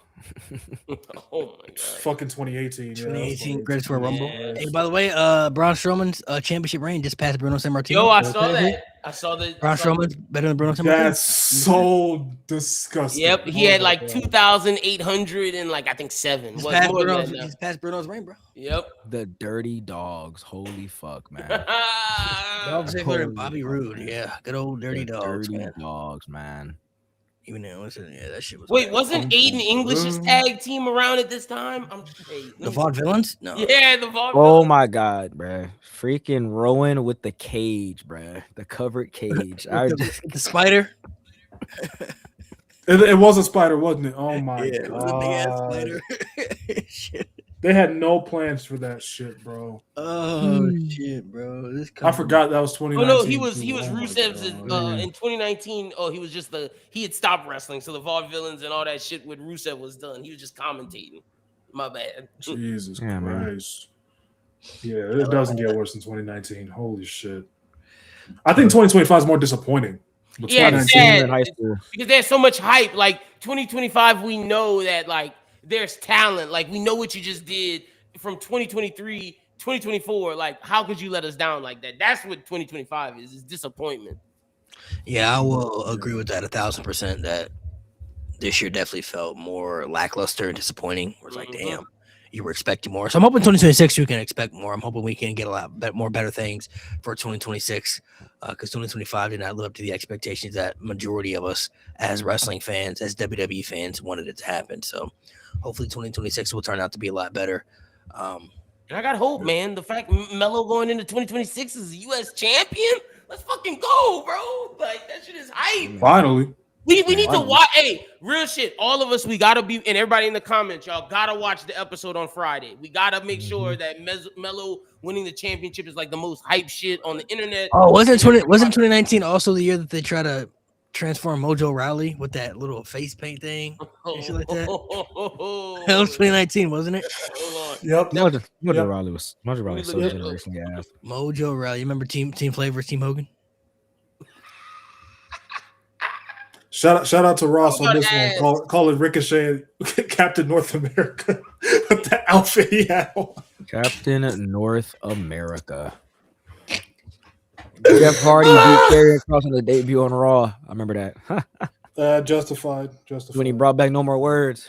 Yep, Yeah, exactly. Roman Reigns Only was- justification you need. Yeah, you were right about that Mojo Rawley shit in 2019 because that's when he came up to the main roster and was partnering with Zack Ryder running around.